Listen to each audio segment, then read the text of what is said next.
கர்த்தரை துதிக்க போகிறோம். யாரெல்லாம் சொல்லுங்க அவருடைய கிருபை என்னை தாங்கி வந்திருக்கிறது. நான் கர்த்தரை கூப்பிடும் பொழுதெல்லாம் அவர் என் அருகில் வந்திருக்கிறார். நான் கண்ணீரோடு கூப்பிடும் போது, நான் தனிமையிலே இருக்கும் பொழுது, யாரெல்லாம் என்னை விட்டு கைவிட்ட நேரத்தில் கூட அவருடைய நாமத்தை கூப்பிடும் பொழுது, அந்த இயேசு என்ற நாமத்தை கூப்பிடும் பொழுது அவர் என் பக்கமாய் வந்திருக்கிறார். அப்படியெல்லாம் சொல்லுங்க. ஒரு விசை கரங்களை உயர்த்தி நீங்க சொல்லுங்க, ஆண்டவரே உமக்கு நான் நன்றி சொல்கிறேன். ஆண்டவரே இயேசுப்பா, என்னுடைய கரம் ஆண்டவரே, உம்முடைய கரம் என்னை தாங்கி வந்திருக்கிறது. உம்முடைய கரம் எப்பொழுதும் என்னோடு கூட இருக்கிறது. இதுக்கு ஒரு விசை கரங்களை உயர்த்தி கர்த்தருக்கு நன்றி சொல்லுங்க. அவருடைய பிரசன்னம் எங்களை தாங்கி வந்திருக்கிறது. அவருடைய கரத்தினால் எங்களை முடிசூட்டி இருக்கிறார். அவர் கூப்பிடும் பொழுதுதான் நம்ம அருகில வந்த தேவனாய் இருக்கிறார். இந்த காலை நேரத்துல இயேசு என்ற அந்த நாமத்தை கூப்பிடுங்க. உங்களுக்கு விடுதலை இருக்கிறது, உங்களுக்கு ஜெயம் இருக்கிறது. உங்களுடைய கண்ணீரை துடைக்க அவர் வல்லமையாய் இருக்கிறார். இயேசு மாத்திரமே பெரியவர். அந்த நாமத்தை கூப்பிடுங்க. In the name of Jesus ஆண்டவரே, லார்ட் இயேசு என்ற நாமம் ஆண்டவரே, உம்முடைய நாமத்தை நாங்கள் கூப்பிடுகிறோம் ஆண்டவரே. இயேசுவுடைய நாமத்தை கூப்பிட கூப்பிட எங்களுக்கு விடுதலை வரட்டும். உம்முடைய நாமத்தை கூப்பிட கூப்பிட நமக்கு ஜெயம் வரட்டும். Yes Lord, இந்த காலை நேரத்தில் நீங்க துதிங்க. இந்த காலை நேரத்தில் நீங்க யாவரும் துதிப்போமாக. Yes Jesus, ஓ மை மாத்திரம் துதிக்கிறோம் ஆண்டவரே. ஓ yes Lord, மை மாத்திரம் துதிக்கிறோம். ஓ இயேசுவே, ஓ ரமஷரலரமா, ஓ ரிமாசுமே.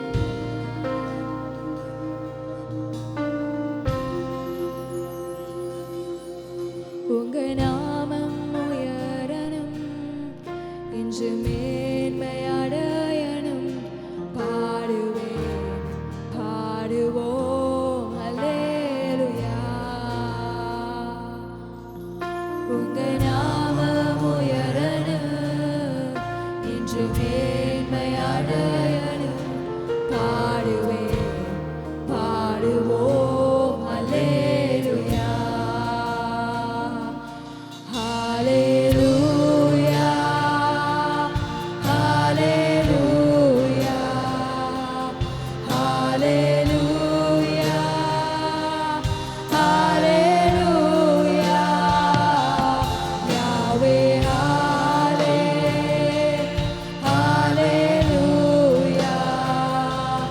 Yahweh, hallelujah.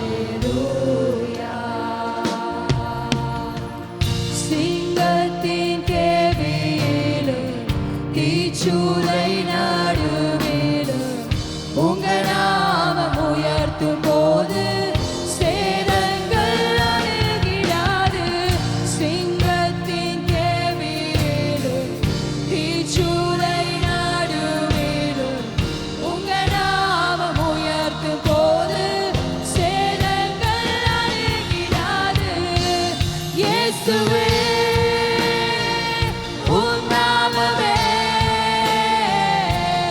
உயரணும். அல்லேலூயா. இயேசுவே, உம் நாமமே பெருகணும். அல்லேலூயா. உங்க நாமம் உயரணும், இன்று மேன்மையடையணும். பாடுவேன், பாடுவோம் அல்லேலூயா. உங்க நாமம் உயரணும், இன்று மேன்மையடையணும். பாடுவேன், பாடுவோம் அல்லேலூயா. பெருங்காற்று மடங்கி போகும், எக்கடலும் வழி திறக்கும். உங்க நாமம் உயர்த்தும் போது கண்மலையும் கரைந்து போகும். பெருங்காற்று மடங்கி போகும், எக்கடலும் வழி திறக்கும். உங்க நாமம் உயர்த்தும் போது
சிறைச்சாலை அடைப்பதில்லை, சங்கிலிகள் நிரந்தரமில்லை. உங்க நாமம் உயர்த்தும் போது அஸ்திபாரம் நிலைப்பதில்லை, சிறைச்சாலை அடைப்பதில்லை, சங்கிலிகளை அந்த நாமத்தை சொல்ல உயர்த்தும் போது அஸ்திபாரம் நிலைப்பதில்லை. இயேசுவே உம் நாமமே உயரணும். அல்லேலூயா. இயேசுவே உம் நாமமே பெருகணும். அல்லேலூயா. இயேசுவே அந்த நாமத்தை கூப்பிட கூப்பிட நமக்கு ஜெயம், நமக்கு விடுதலை, நமக்கு சுகம், நமக்கு பலன். Yes Lord. Hallelujah. இயேசுவே உம் நாமமே பெருகணும். Hallelujah. உங்க நாமம் உயரணும், என்று மேன்மை அடையணும். பாடுவேன் பாடுவோம் அல்லேலூயா. உங்க நாமம் உயரணும், என்று மேன்மை அடையணும். பாடுவேன் பாடுவோம் அல்லேலூயா. யாவரும் கரம் வைத்து சொல்லுவோம். ஹalleluya.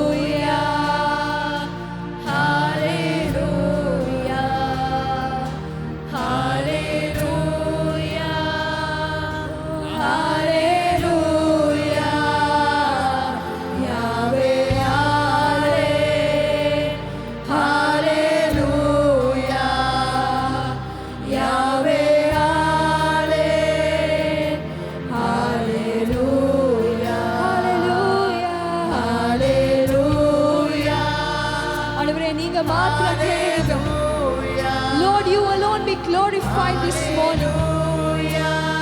உம்முடைய நாமத்தை சொல்ல சொல்ல, உம்முடைய நாமத்தை நாங்க கூப்பிட ஆண்டவரே, ஓ நீங்க மகிமைப்படு. ஹalleluya. யாவே ஹalleluya. ஓ நீர் மாத்திரம் பெருகணும், ஓ நீர் மாத்திரம் பெருகணும் இயேசுவே. ஓ இந்த காலை நேரத்துல சொல்லுங்க ஆண்டவரே, உம்முடைய நாமத்துல நீங்க மாத்திரம் பெருகணும் ஐயா. உம்முடைய கிருபையினால என்ன நீங்க முடி சூட்டுங்க. உம்முடைய கிருபை எனக்கு தேவை ஆண்டவரே. உம்முடைய கிருபையினால நான் உயிர் வாழ்றேன். இந்த காலை நேரத்துல சொல்லுங்க ஆண்டவரே, Lord I call upon your name ஆண்டவரே. உம்முடைய நாமத்தை கூப்பிட கூப்பிட, உம்முடைய நாமத்தை சொல்ல சொல்ல எனக்கு ஜெயம் ஆண்டவரே, எனக்கு விடுதலை கிடைக்கிறது ஆண்டவரே. இயேசுப்பா உம்மை மாத்திரம் நான் உயர்த்துகிறேன்.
Mata kisiwak nate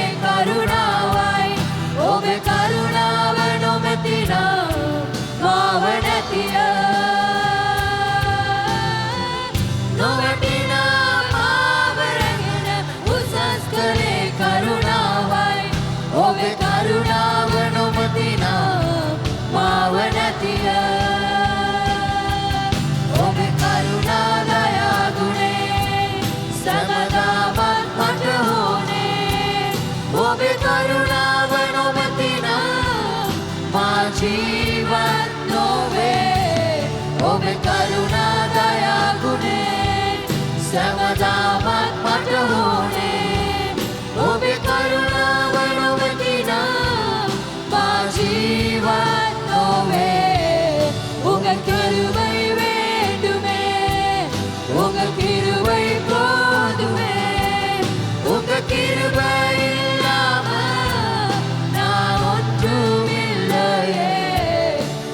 கிருபை வேண்டுமே உங்க கிருபை போதுமே உங்க கிருபை இல்லாம நான் ஒன்றுமில்லையே இயேசுவே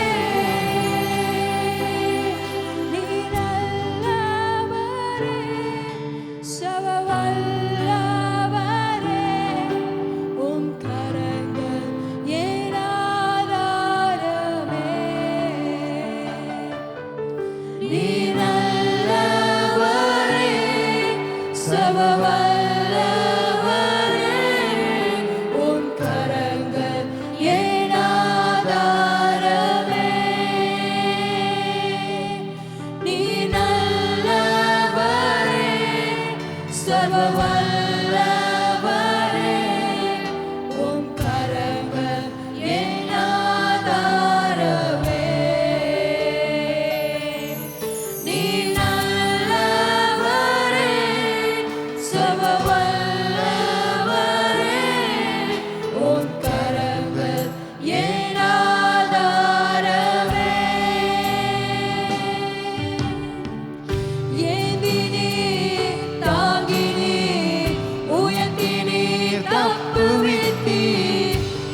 முடிப்பீரே இறுதி வரை உடனிருப்பீரே துவங்கியதை முடிப்பீரே இறுதி வரை உடனிருப்பீரே துவங்கியதை முடிப்பீரே இறுதி வரை உடனிருப்பீர் தடைகள் வந்தாலும் தரிசனம் நிற்குமே காலை நேரத்தில்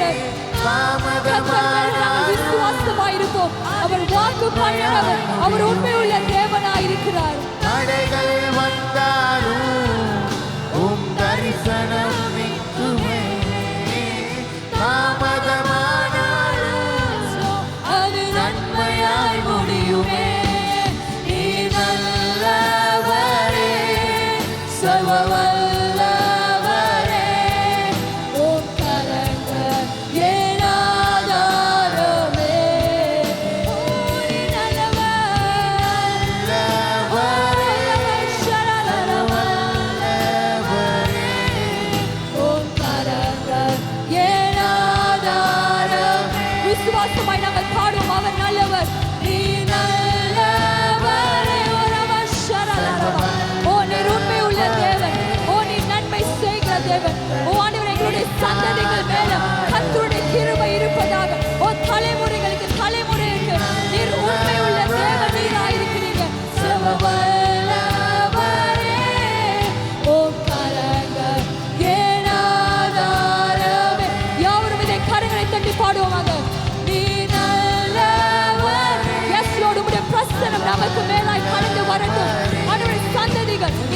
ஜீவா குடும்பத்துக்கு கர்த்தருடைய நன்மை தொடரட்டும்.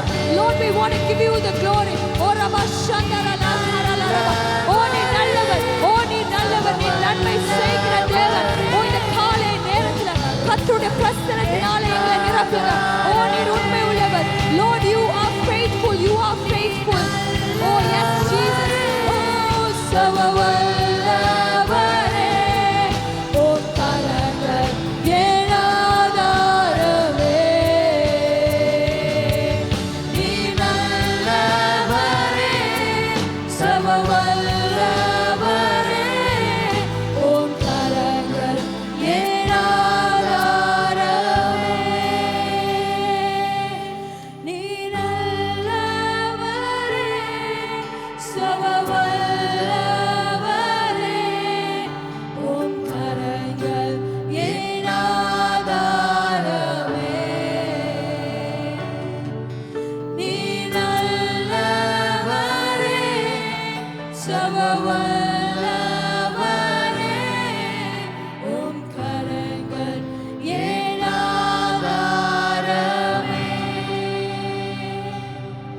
அவர் பொய் சொல்ல மனிதன் அல்ல. அவர் மனமாற மனுபுத்திரன் அல்ல. அவர் சொல்லியும் செய்யாதிருப்பாரோ, அவர் வசனித்தும் நிறைவேற்றாதிருப்பாரோ. இந்த வருடம் முடியறதுக்கு முன்பதான் நமக்கு எதெல்லாம் அவர் வாக்கு பண்ணினாரோ அவர் நல்ல தேவனாயிருக்கிறார். அதை நிறைவேற்றி முடிக்கும் வரைக்கும் அவர் உண்மையுள்ள தேவன். நமக்கு மாத்திரமல்ல, நம்முடைய சந்ததிகளுக்கு அவர் தேவனாயிருக்கிறார். இந்த காலை நேரத்தில் நாங்கள் யாவரும் கரங்களை தட்டி கர்த்தருடைய நாமத்தை நாங்கள் மகிமைப்படுத்துவோம்.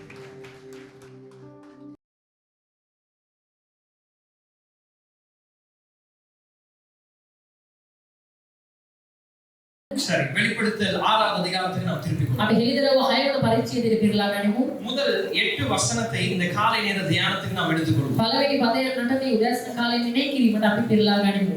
நான் ஒரு சில வாரங்களுக்கு முன்பதாக வெளிப்படுத்தல் 5வது அதிகாரத்திலிருந்து உங்களுக்கு நான் பிரசங்கித்தேன். මම ඊට සති කිහිපයකට කලින් හෙළිදරව් 5 වන පරිච්ඡේදයට ඔබට දේශනා කළා. இன்றைக்கு வெளிப்படுத்தல் 6வது அதிகாரம். අද හෙළිදරව් 6 වන පරිච්ඡේදය. முதல் 8 வசனங்களை நாம் கவனிக்க போகிறோம். පළවෙනි පදය නට අපි බලන්න යනවා. சரி, வாசிக்கும் பொழுது கவனிங்க. ඒ කියවදී ඔබ යාවිත අවධානය යොමු කරන්න.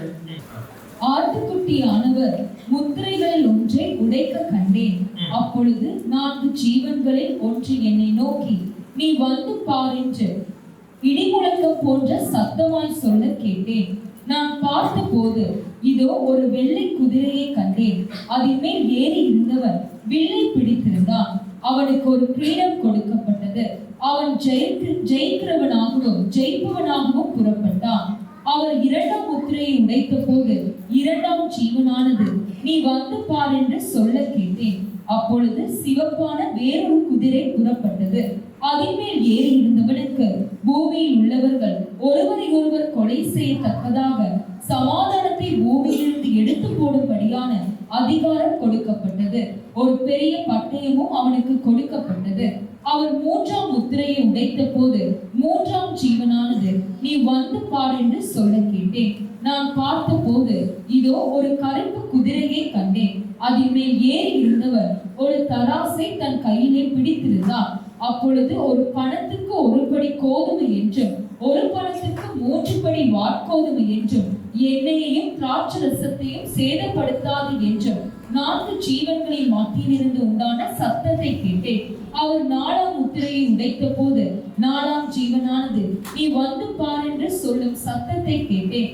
நான் பார்த்தபோது இதோ மங்கின நிறமுள்ள ஒரு குதிரையை கண்டேன். அதன் மேல் ஏறி இருந்தவனுக்கு மரணம் என்று பேர். பாதாளம் அவன் பின் சென்றது. பட்டயத்தினாலும் பஞ்சத்தினாலும் சாவினாலும் பூமியின் துஷ்ட மிருகங்களினாலும் பூமியின் காட்பங்கில் உள்ளவர்களை கொலை செய்யும்படியான அதிகாரம் அவைகளுக்கு கொடுக்கப்பட்டது. கர்த்தருடைய நாமத்துக்கு மகிமை உண்டாகட்டும். வெளிப்படுத்தல் 6வது அதிகாரத்திலே හෙළිදරව් 6 වන පරිච්ඡේදයේ ஆண்டவர் அதாவது இந்த பூமியிலே பார்க்க முடியாததை நமக்கு காண்பிக்கிறார். දෙවියන් වහන්සේ මේ පොළවේ අපිට දක්නට බැරි දේවල් පෙන්වා දෙනවා. ஆங்கிலத்துல சொல்வாங்க அல்டிமேட் ரியாலிட்டி.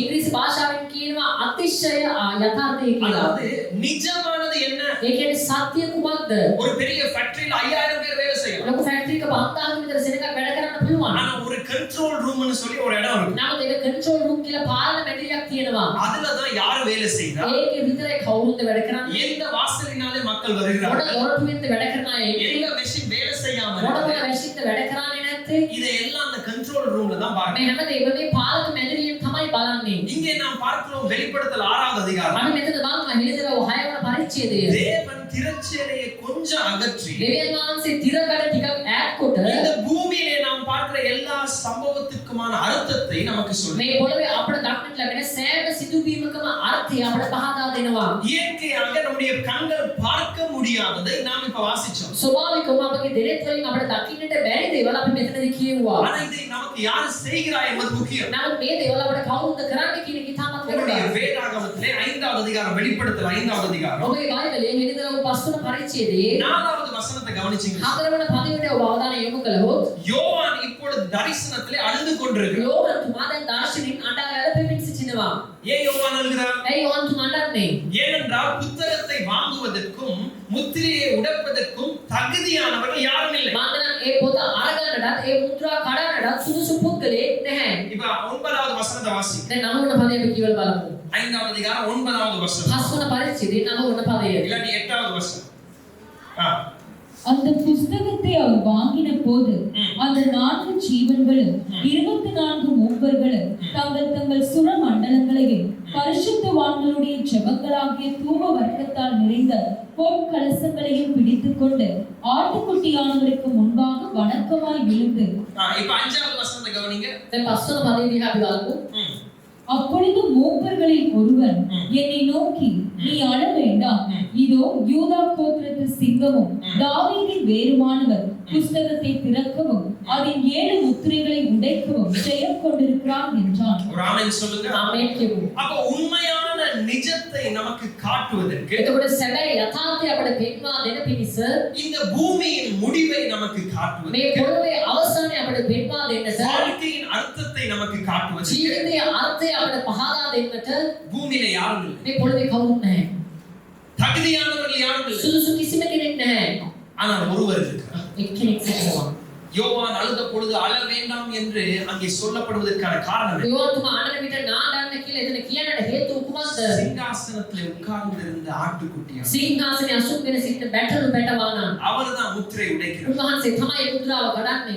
அவர்தான் இந்த கர்ட்டனை கொஞ்சம் கலட்டி காண்பிக்கிறார். උන්වහන්සේ තමයි මේ තිරකඩේ ඈත් කරලා පෙන්වන්නේ. இது முடிவு எங்கே? මේ අවසානයේ කොහෙද?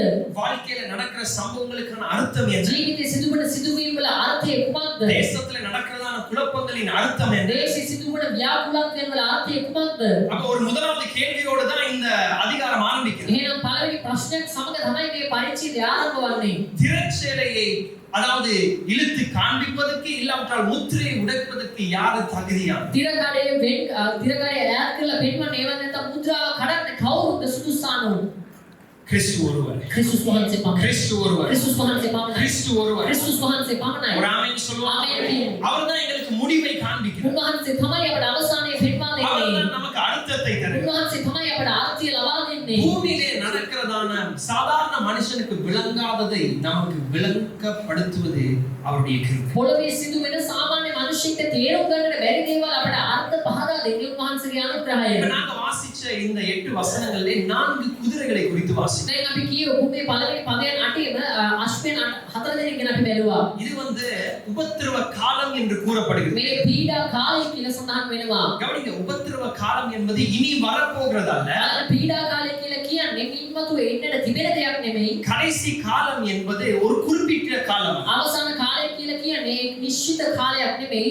இயேசு பரலோகத்துக்கு ஏறின பின்பதாக යේසුස් වහන්සේ ස්වර්ගාරෝහණය වුණායින් පසුව அந்த காலம் கடைசி காலம். ඒ කාලයෙන් පසුව ඇතිවන කාලය අවසාන நான் කාලය. சொல்றது புரியுது. මම කියන්නේ ඔබට තේරෙනවද? இது எப்ப நடக்கும் என்றால் අපි කවදාද මේක සිද්ධ වෙන්නේ කියලා නෙමෙයි. இது முதலாவது நூற்றாண்டிலே யோவான் எழுதுகிறார். මේක පළවෙනි සියවසේදී යොහන් තුමා ලියනවා. அப்பொழுதே அவர் இதை எழுதி வைத்திருக்கிறார். ඒ කාලෙදිම මේක ලියලා තියෙනවා. தேவனுக்கு ஒரு நாள் 1000 வருடங்களை போல. දෙවියන් වහන්සේට එක දවසක් වසර 1000ක් මේ நாம் பார்க்கிறோம் தீர்க்கதரிசன புத்தகங்களிலே தேவனுடைய நாளை குறித்து தீர்க்கதரிசிகள் பேசுகிறார். අපි බලන අනාගත වක්තෘන්ගේ පොත්වල දෙවියන් වහන්සේගේ දවස ගැන ආන දිවස උන් කතා කරනවා. அது ஒரு குறிப்பிட்ட நாள் அல்ல. ඒක නිශ්චිත දවසක් அது නෙමෙයි. ஒரு குறிப்பிட்ட வருடம் அல்ல. ඒක නිශ්චිත වසරක් නෙමෙයි. கடைசி காலம் ஒரு பெரிய காலம். අවසාන කාලය මහත් විශාල කාලයක්.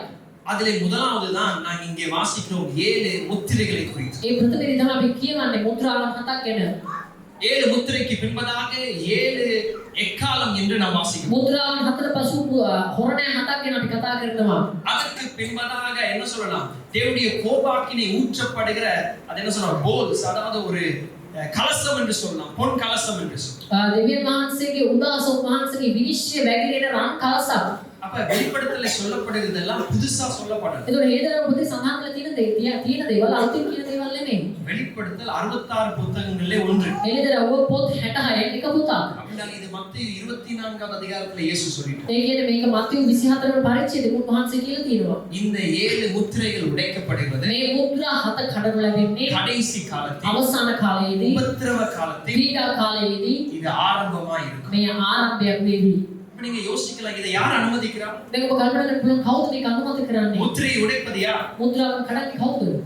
கிறிஸ்து. ක්‍රිස්තුස් වහන්සේ. பூமியில என்ன உபத்திரவம் வந்தாலும் මේ පොළවේ මොන පීඩාවක් ආවත් ஆளுகை செய்கிறவர் யார்? පාලනය කරන්නේ කවුරුන්ද? அனுமதி கொடுக்கிறவர் யார்? අනුමැතිය ලබා දෙන්නේ කවුරුන්ද?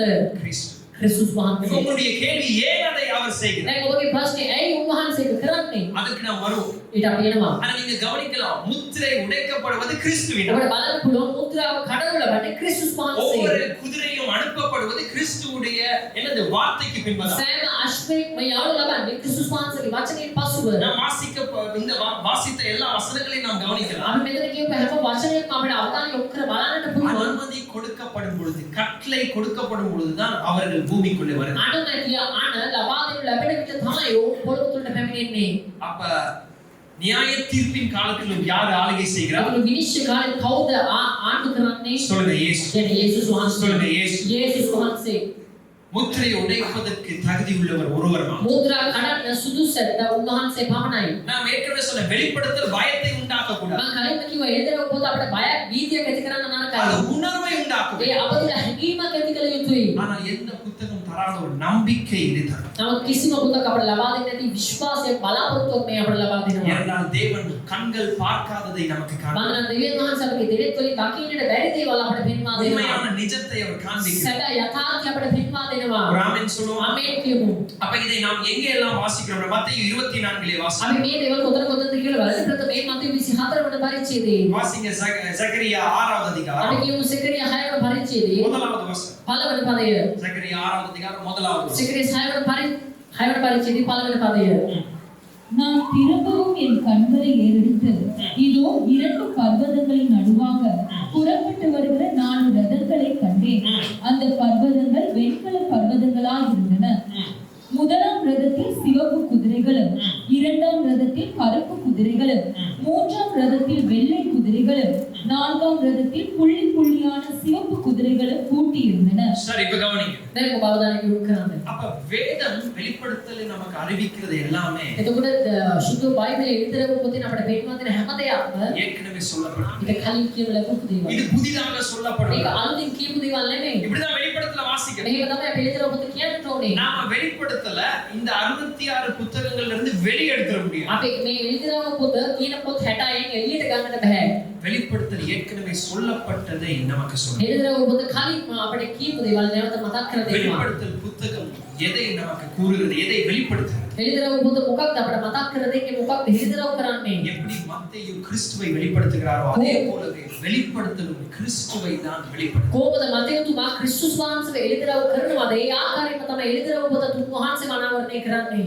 புரிகிறதா நான் මම சொல்லுகிறேன்? කියන්නේ ඔබට තේරෙනවද? நம்முடைய நோக்கம் எல்லாம் இந்த எக்காலம் எப்போ ஊதப்படும், இந்த முத்திரை எப்படி உடையும்ன்றதுல அல்ல, அதையும் தாண்டி கிறிஸ்து எங்க இருக்கிறார்? අපගේ ආරම්භ සිතුවිලි තියෙන්න ඕනේ මේ මුද්‍රා කවදාද කඩන ලැබෙන්නේ හොරණෑ කාතර පිපින්නේ කියලා මේ ක්‍රිස්තුස් වහන්සේ කොතනද සිටින්නේ? கிறிஸ்து என்ன செய்கிறார்? ක්‍රිස්තුස් වහන්සේ කුමක්ද කරන්නේ? கிறிஸ்துவுடைய அசைவாட்டம் எங்கே இருக்கு? ක්‍රිස්තුස් වහන්සේගේ සැරිසැරීම කොතනද තියෙන්නේ? கிறிஸ்துவுடைய வார்த்தை எங்கே இருக்கு? ක්‍රිස්තුස් වහන්සේගේ වචනේ කොතනද තියෙන්නේ? ஏன் இந்த வெளிப்பாடு கடைசி காலத்தை குறித்தல்ல, இது கிறிஸ்துவை குறித்து. මම මේ එළිදරව් අවසාන කාලය ගැන මේ ක්‍රිස්තුස් වහන්සේ ගැන. ஒரு ஆமென் சொல்லுங்க. ආමේන් කියමු. இப்ப வெளிப்படுத்தல் 6வது அதிகாரம். අපි එළිදරව් 6 වෙනි පරිච්ඡේදය නැවත පෙරලා ගනිමු. வாசிங்க 2வது வசனம். දෙවෙනි පදය එළිදරව් 6 2.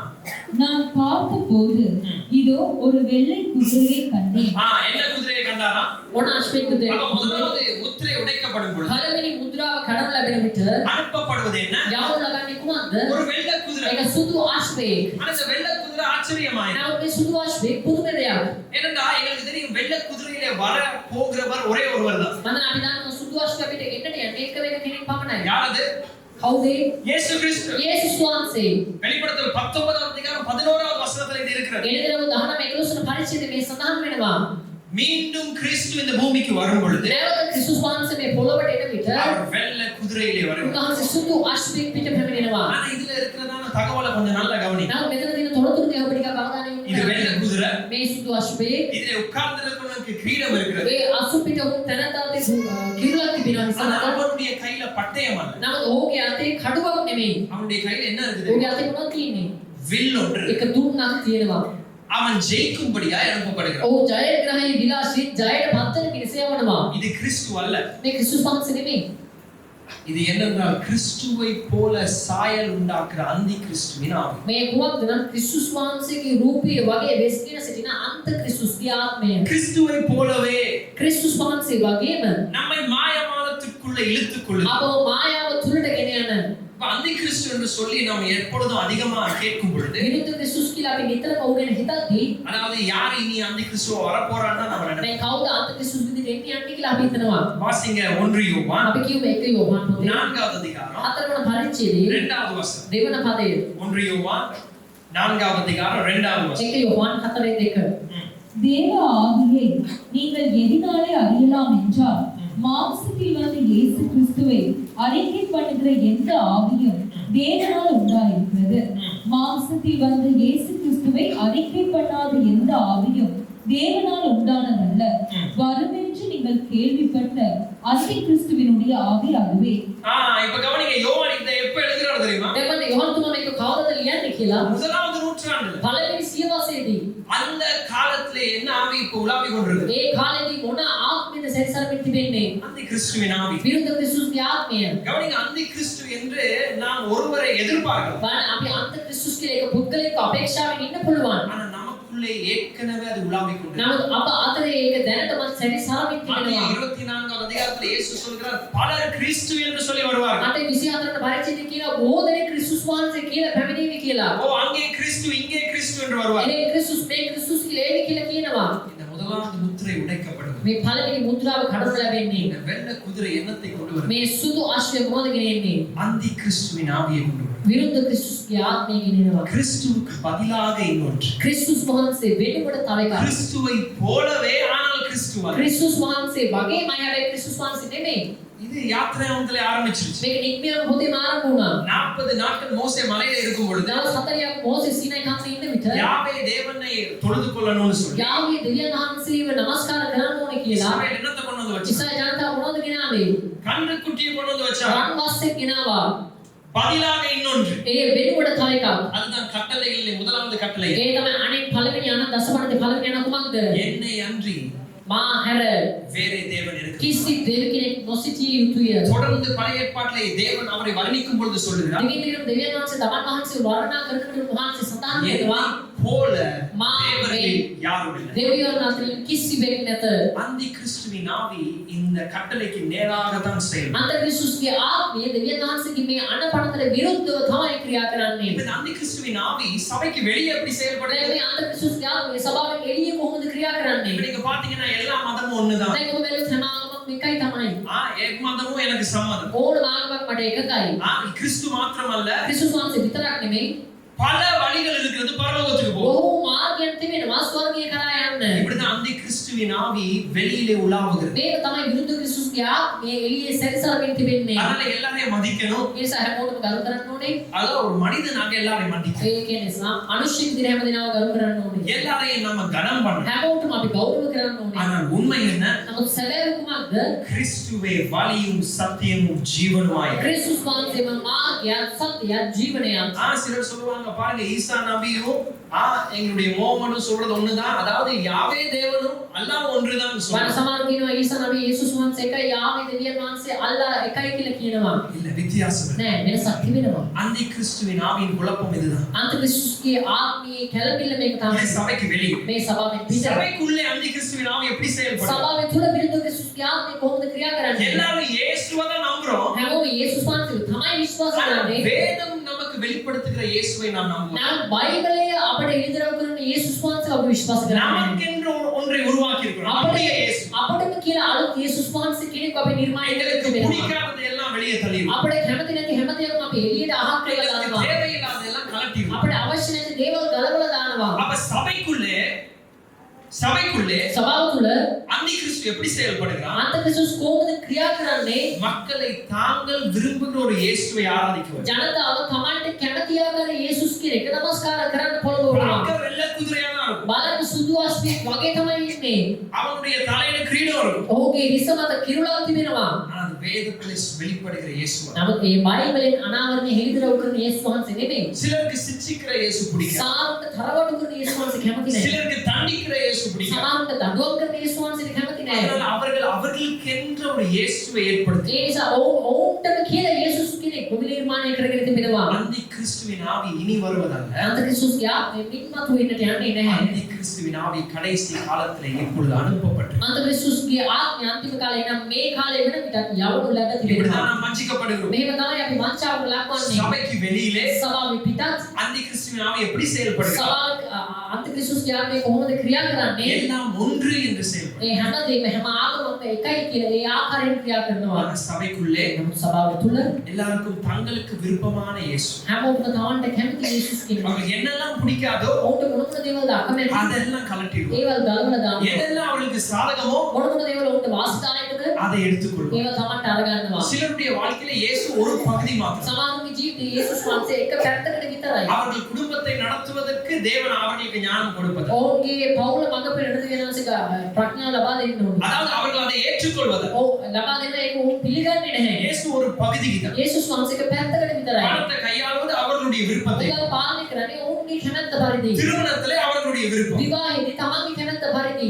குடும்பத்தை நடத்துவது அவர்களுடைய விருப்பம். පවුල මඟ පෙරට තමන්ගේ කැමැත්ත வியாபாரம் පරිදි. செய்வது அவர்களுடைய விருப்பம். ව්‍යාපාර කරන්නේ තමන්ගේ කැමැත්ත පරිදි. இப்படிதான் சபையிலே அந்தி கிறிஸ்துவின் ஆவி செயல்படும். මෙහෙම තමයි සභාව තුල අන්තික්‍රිස්තුස්ගේ ආත්මය ක්‍රියා කරන්නේ. இயேசுவை போலவே இருப்பார். යේසුස් වහන්සේ වගේම ඉන්නවා. ஆனால் சத்தியம் அதான். සත්‍යතාවය ඉන්නේ. இன்னும் சிலர் இயேசுவோட இன்னொன்றையும் சேர்த்துக்கொள்ளும். තවත් සමහර යේසුස් වහන්සේ දෙක තව දේවල් එකතු කරගන්නවා. இங்கேயும் இருக்கிறது, මෙතනත් ඉන්නවා. வெளியில விக்கிரங்களோடையும் இருக்கு. ඒ රූපවන්දනාවත් එකක් ඉන්නවා. இதைத்தான் கலாத்தியர்ல பவுல் கடிந்து பிரசங்கம் பண்ணார். මේක තමයි ගලාති පොතේදී පාවුතුමා තරවටු කර දේශනා කරන්නේ. அவர் சொல்கிறார், ரட்சிப்பு எங்களுக்கு இலவசமாய். ඔව් කියන ගැලවීම අපට නොමිලේ ලබා දී තිබෙනවා. நியாயப்பிரமாணத்தை கொண்டு போய் அதோட ஜாயின் பண்ணி. ඔබ ව්‍යවස්ථාව ගිහිලා ඒකත් එක්ක බද්ධ කරන්න එපා. அப்ப அந்தி கிறிஸ்துவின் ஆவி எப்படி செயல்படும்? එන විරුද්ධ ක්‍රිස්තුස්ගේ ආත්මය කොහොමද ක්‍රියා කරන්නේ? சபைக்கு வெளியில எல்லாம் ஒன்றுதான். සභාවෙන් පිට හැම ආගමක්ම එකයි. இயேசுவும் ஆயிரங்களிலே ஒன்று. යේසුස් වහන්සේ ඒ දෙවිවරුන් 1000ක් අතරින් එක්කෙනෙක්. ஆனா சபைக்குள்ளே නමුත් සභාව තුල எங்களுக்கு விருப்பமான இயேசு. අපිට කැමති යේසුස් කෙනෙක්. எங்களுக்கு தேவையான அளவுதான் அவருடைய அனுமதி, அவருடைய ஆளுகை அனுமதி. අපට අවශ්‍ය තරමට විතරයි උන්වහන්සේගේ පාලනය උන්වහන්සේගේ අනුමැතිය ලබා ගන්න. இப்படிதான் அந்தி கிறிஸ்துவின் ஆவி எங்களுக்குள் வரும். මෙහෙම තමයි විරුද්ධ ක්‍රිස්තුස්ගේ ආත්මය අප තුළට පැමිණෙන්නේ. அப்ப இனி ஒரு நாள் நம்ம எல்லாம் என்னன்னா, பாஸ்டர் நீங்க எல்லாம் வந்து யோசிச்சு யார் இந்த அந்தி கிறிஸ்துன்னு சொல்லி எங்களுக்கு காட்டுங்க. ඔබ සමහර විටක පුළුවන් පාස්ටර් හොඳට කල්පනා කරලා හොඳට නිරීක්ෂණය කරලා කවුද මේ අන්තික්‍රිස්තුස්ලා කියලා අපිට කියන්න. அப்புறம் நம்ம ரெடியா. ඊට පස්සේ අපි සූදානම් වෙන්න. இல்லையே, தேவன் திரட்சியை நமக்கு இப்பொழுது அதாவது திறந்து காண்பிக்கிறார். නෑ දෙවියන් වහන්සේ තිර කඩින්නේ අපිට වෙන් කර පෙන්වනවා. எங்கள் மாம்ச கண்கள் பார்க்காததை இப்பொழுது வேதம் நமக்கு காண்பிக்கிறது. අපගේ මානසික දෙය තුළින් අපිට දකින්න බැරි දේවල් සුදු බයිබලය අපිට පෙන්වා දෙනවා. நாம் அறியாத விதத்திலே வஞ்சிக்கப்படுகிறோம். අපි නොදන්න ආකාරයෙන් වංචාවට ලක් වෙනවා. நமக்கென்று ஒரு இயேசு. අපිට කියන යේසුස් වහන්සේ. நிச்சயமா கன்றுக்குட்டியை செய்ய மாட்டோம். ඇත්තටම අපි ධර්මසික හදන්නේ නැහැ. ஆனா பார்க்காத ஒரு கன்றுக்குட்டியை போல நமக்கு பிரியமான ஒரு இயேசுவை செஞ்சுட்டோம். නමුත් බලන්න ධර්මසික වගේ අපි කැමති යේසුස් කෙනෙක් අපි නිර්මාණය කරගන්නවා. இயேசுவோடு கூட இன்னொன்றையும் சேர்க்கிறோம். යේසුස් වහන්සේ සමග තවත් දේවල් බද්ධ කරගන්නවා. இயேசுவை தேவனாய் பார்ப்பது. යේසුස් වහන්සේ දෙවියන් වහන්සේ ලෙස බලන්නේ නැහැ. எங்களுக்கு தேவையான விதத்தில் அவரை பார்ப்போம். අපට අවශ්‍ය ආකාරයෙන් අවශ්‍ය විදිහින් උන්වහන්සේ බලනවා. இதுதான் முதலாவது. මේක තමයි පළවෙනි කාරණා මුද්‍රාව. இதுதான் அனுப்பப்படுகிறது. මේ තමයි යවුම් ලැබෙන්නේ. நாம் வாழ்கிறது கடைசி காலத்தில். අපි ජීවත් වන්නේ අවසාන කාලයේ. இரண்டாவது, දෙවෙනුව வாசிப்போம். இரண்டாவது முத்திரை உடைக்கப்படும் பொழுது දෙවෙනි මුද්‍රාව කඩනු ලැබෙන විට வாசிங்க அடுத்த வசனங்களை අපි ඊළඟ පදයෙන් කියමු. அவர் இரண்டாம் முத்திரையை உடைத்த போது இரண்டாம் ஜீவனானது நீ வந்து பார் என்று சொல்ல கேட்டேன். அப்பொழுது சிவப்பான வேறொரு குதிரை புறப்பட்டது. இப்ப என்ன கலர் குதிரை? දැන් මොන පාට අශ්වයෙක්ද? என்ன கலர் குதிரை? මොන පාට අශ්වයෙක්ද? சிவப்பு கலர் குதிரை. රතු පාට අශ්වයෙක්. அப்படின்னா இது எதை அடையாளப்படுத்துகிறது என்றால் මේ කුමක්ද සංකේතවත් කරන්නේ? ரத்தத்தை அடையாளப்படுத்துகிறது. රුධිරය සංකේතවත් කරනවා. அதே போல யுத்தத்தை ඒ அடையாளப்படுத்துகிறது. වගේම යුද්ධය සංකේතවත් කරනවා. அவனுடைய கையில என்ன இருக்குதுன்னு கவனி. ඔවුන්ගේ දෑතල මොනවද තිබෙන්නේ කියලා බලන්න. திருப்பி வெளிப்படுத்தல்ல மாத்திரம் இது சொல்லப்படல. නැවත හෙළිදරව් විතරක් මේක කියන්නේ නැහැ. மத்தேயு 24க்கு போ. මතේ 24 පරිච්ඡේදය இயேசு இதை நமக்கு ஏற்கனவே சொல்லுகிறார். ඒ සංස මේකට කලින් අපිට දන්වා තිබෙනවා. இது வரப்போகிற காலம் அல்ல. මේක එන්නට යන කාලයක් නෙමෙයි. நாம் வாழுகிற காலம். අපි ජීවත් වන කාලය. நாம் வாழுகிற காலம். අපි ජීවත් වෙමින් ඉන්න කාලය. வாசிங்க 24:6. අපි කියමු 20 මතේ 24:6. யுத்தங்களையும் யுத்தங்களின் செய்திகளையும் கேள்விப்படுவீர்கள். கலங்காதபடி எச்சரிக்கையாய் இருங்கள். இவைகள் எல்லாம் சம்பவிக்க வேண்டியதே, ஆனாலும் முடிவு உடனே வராது. அப்ப கவனிங்க, බලන්න தேசத்துல நம்ம வாசிக்கிற வெளிப்படுத்தல தேசத்திலே தேசங்களிலே சமாதானம் இல்லாதபடிக்கு தான் இந்த குதிரை அனுப்பும். බලන්න දේශය තුල සමාදානය නැති කරන පිංස තමයි මේ අශ්වයන් යවනු ලැබෙන්නේ.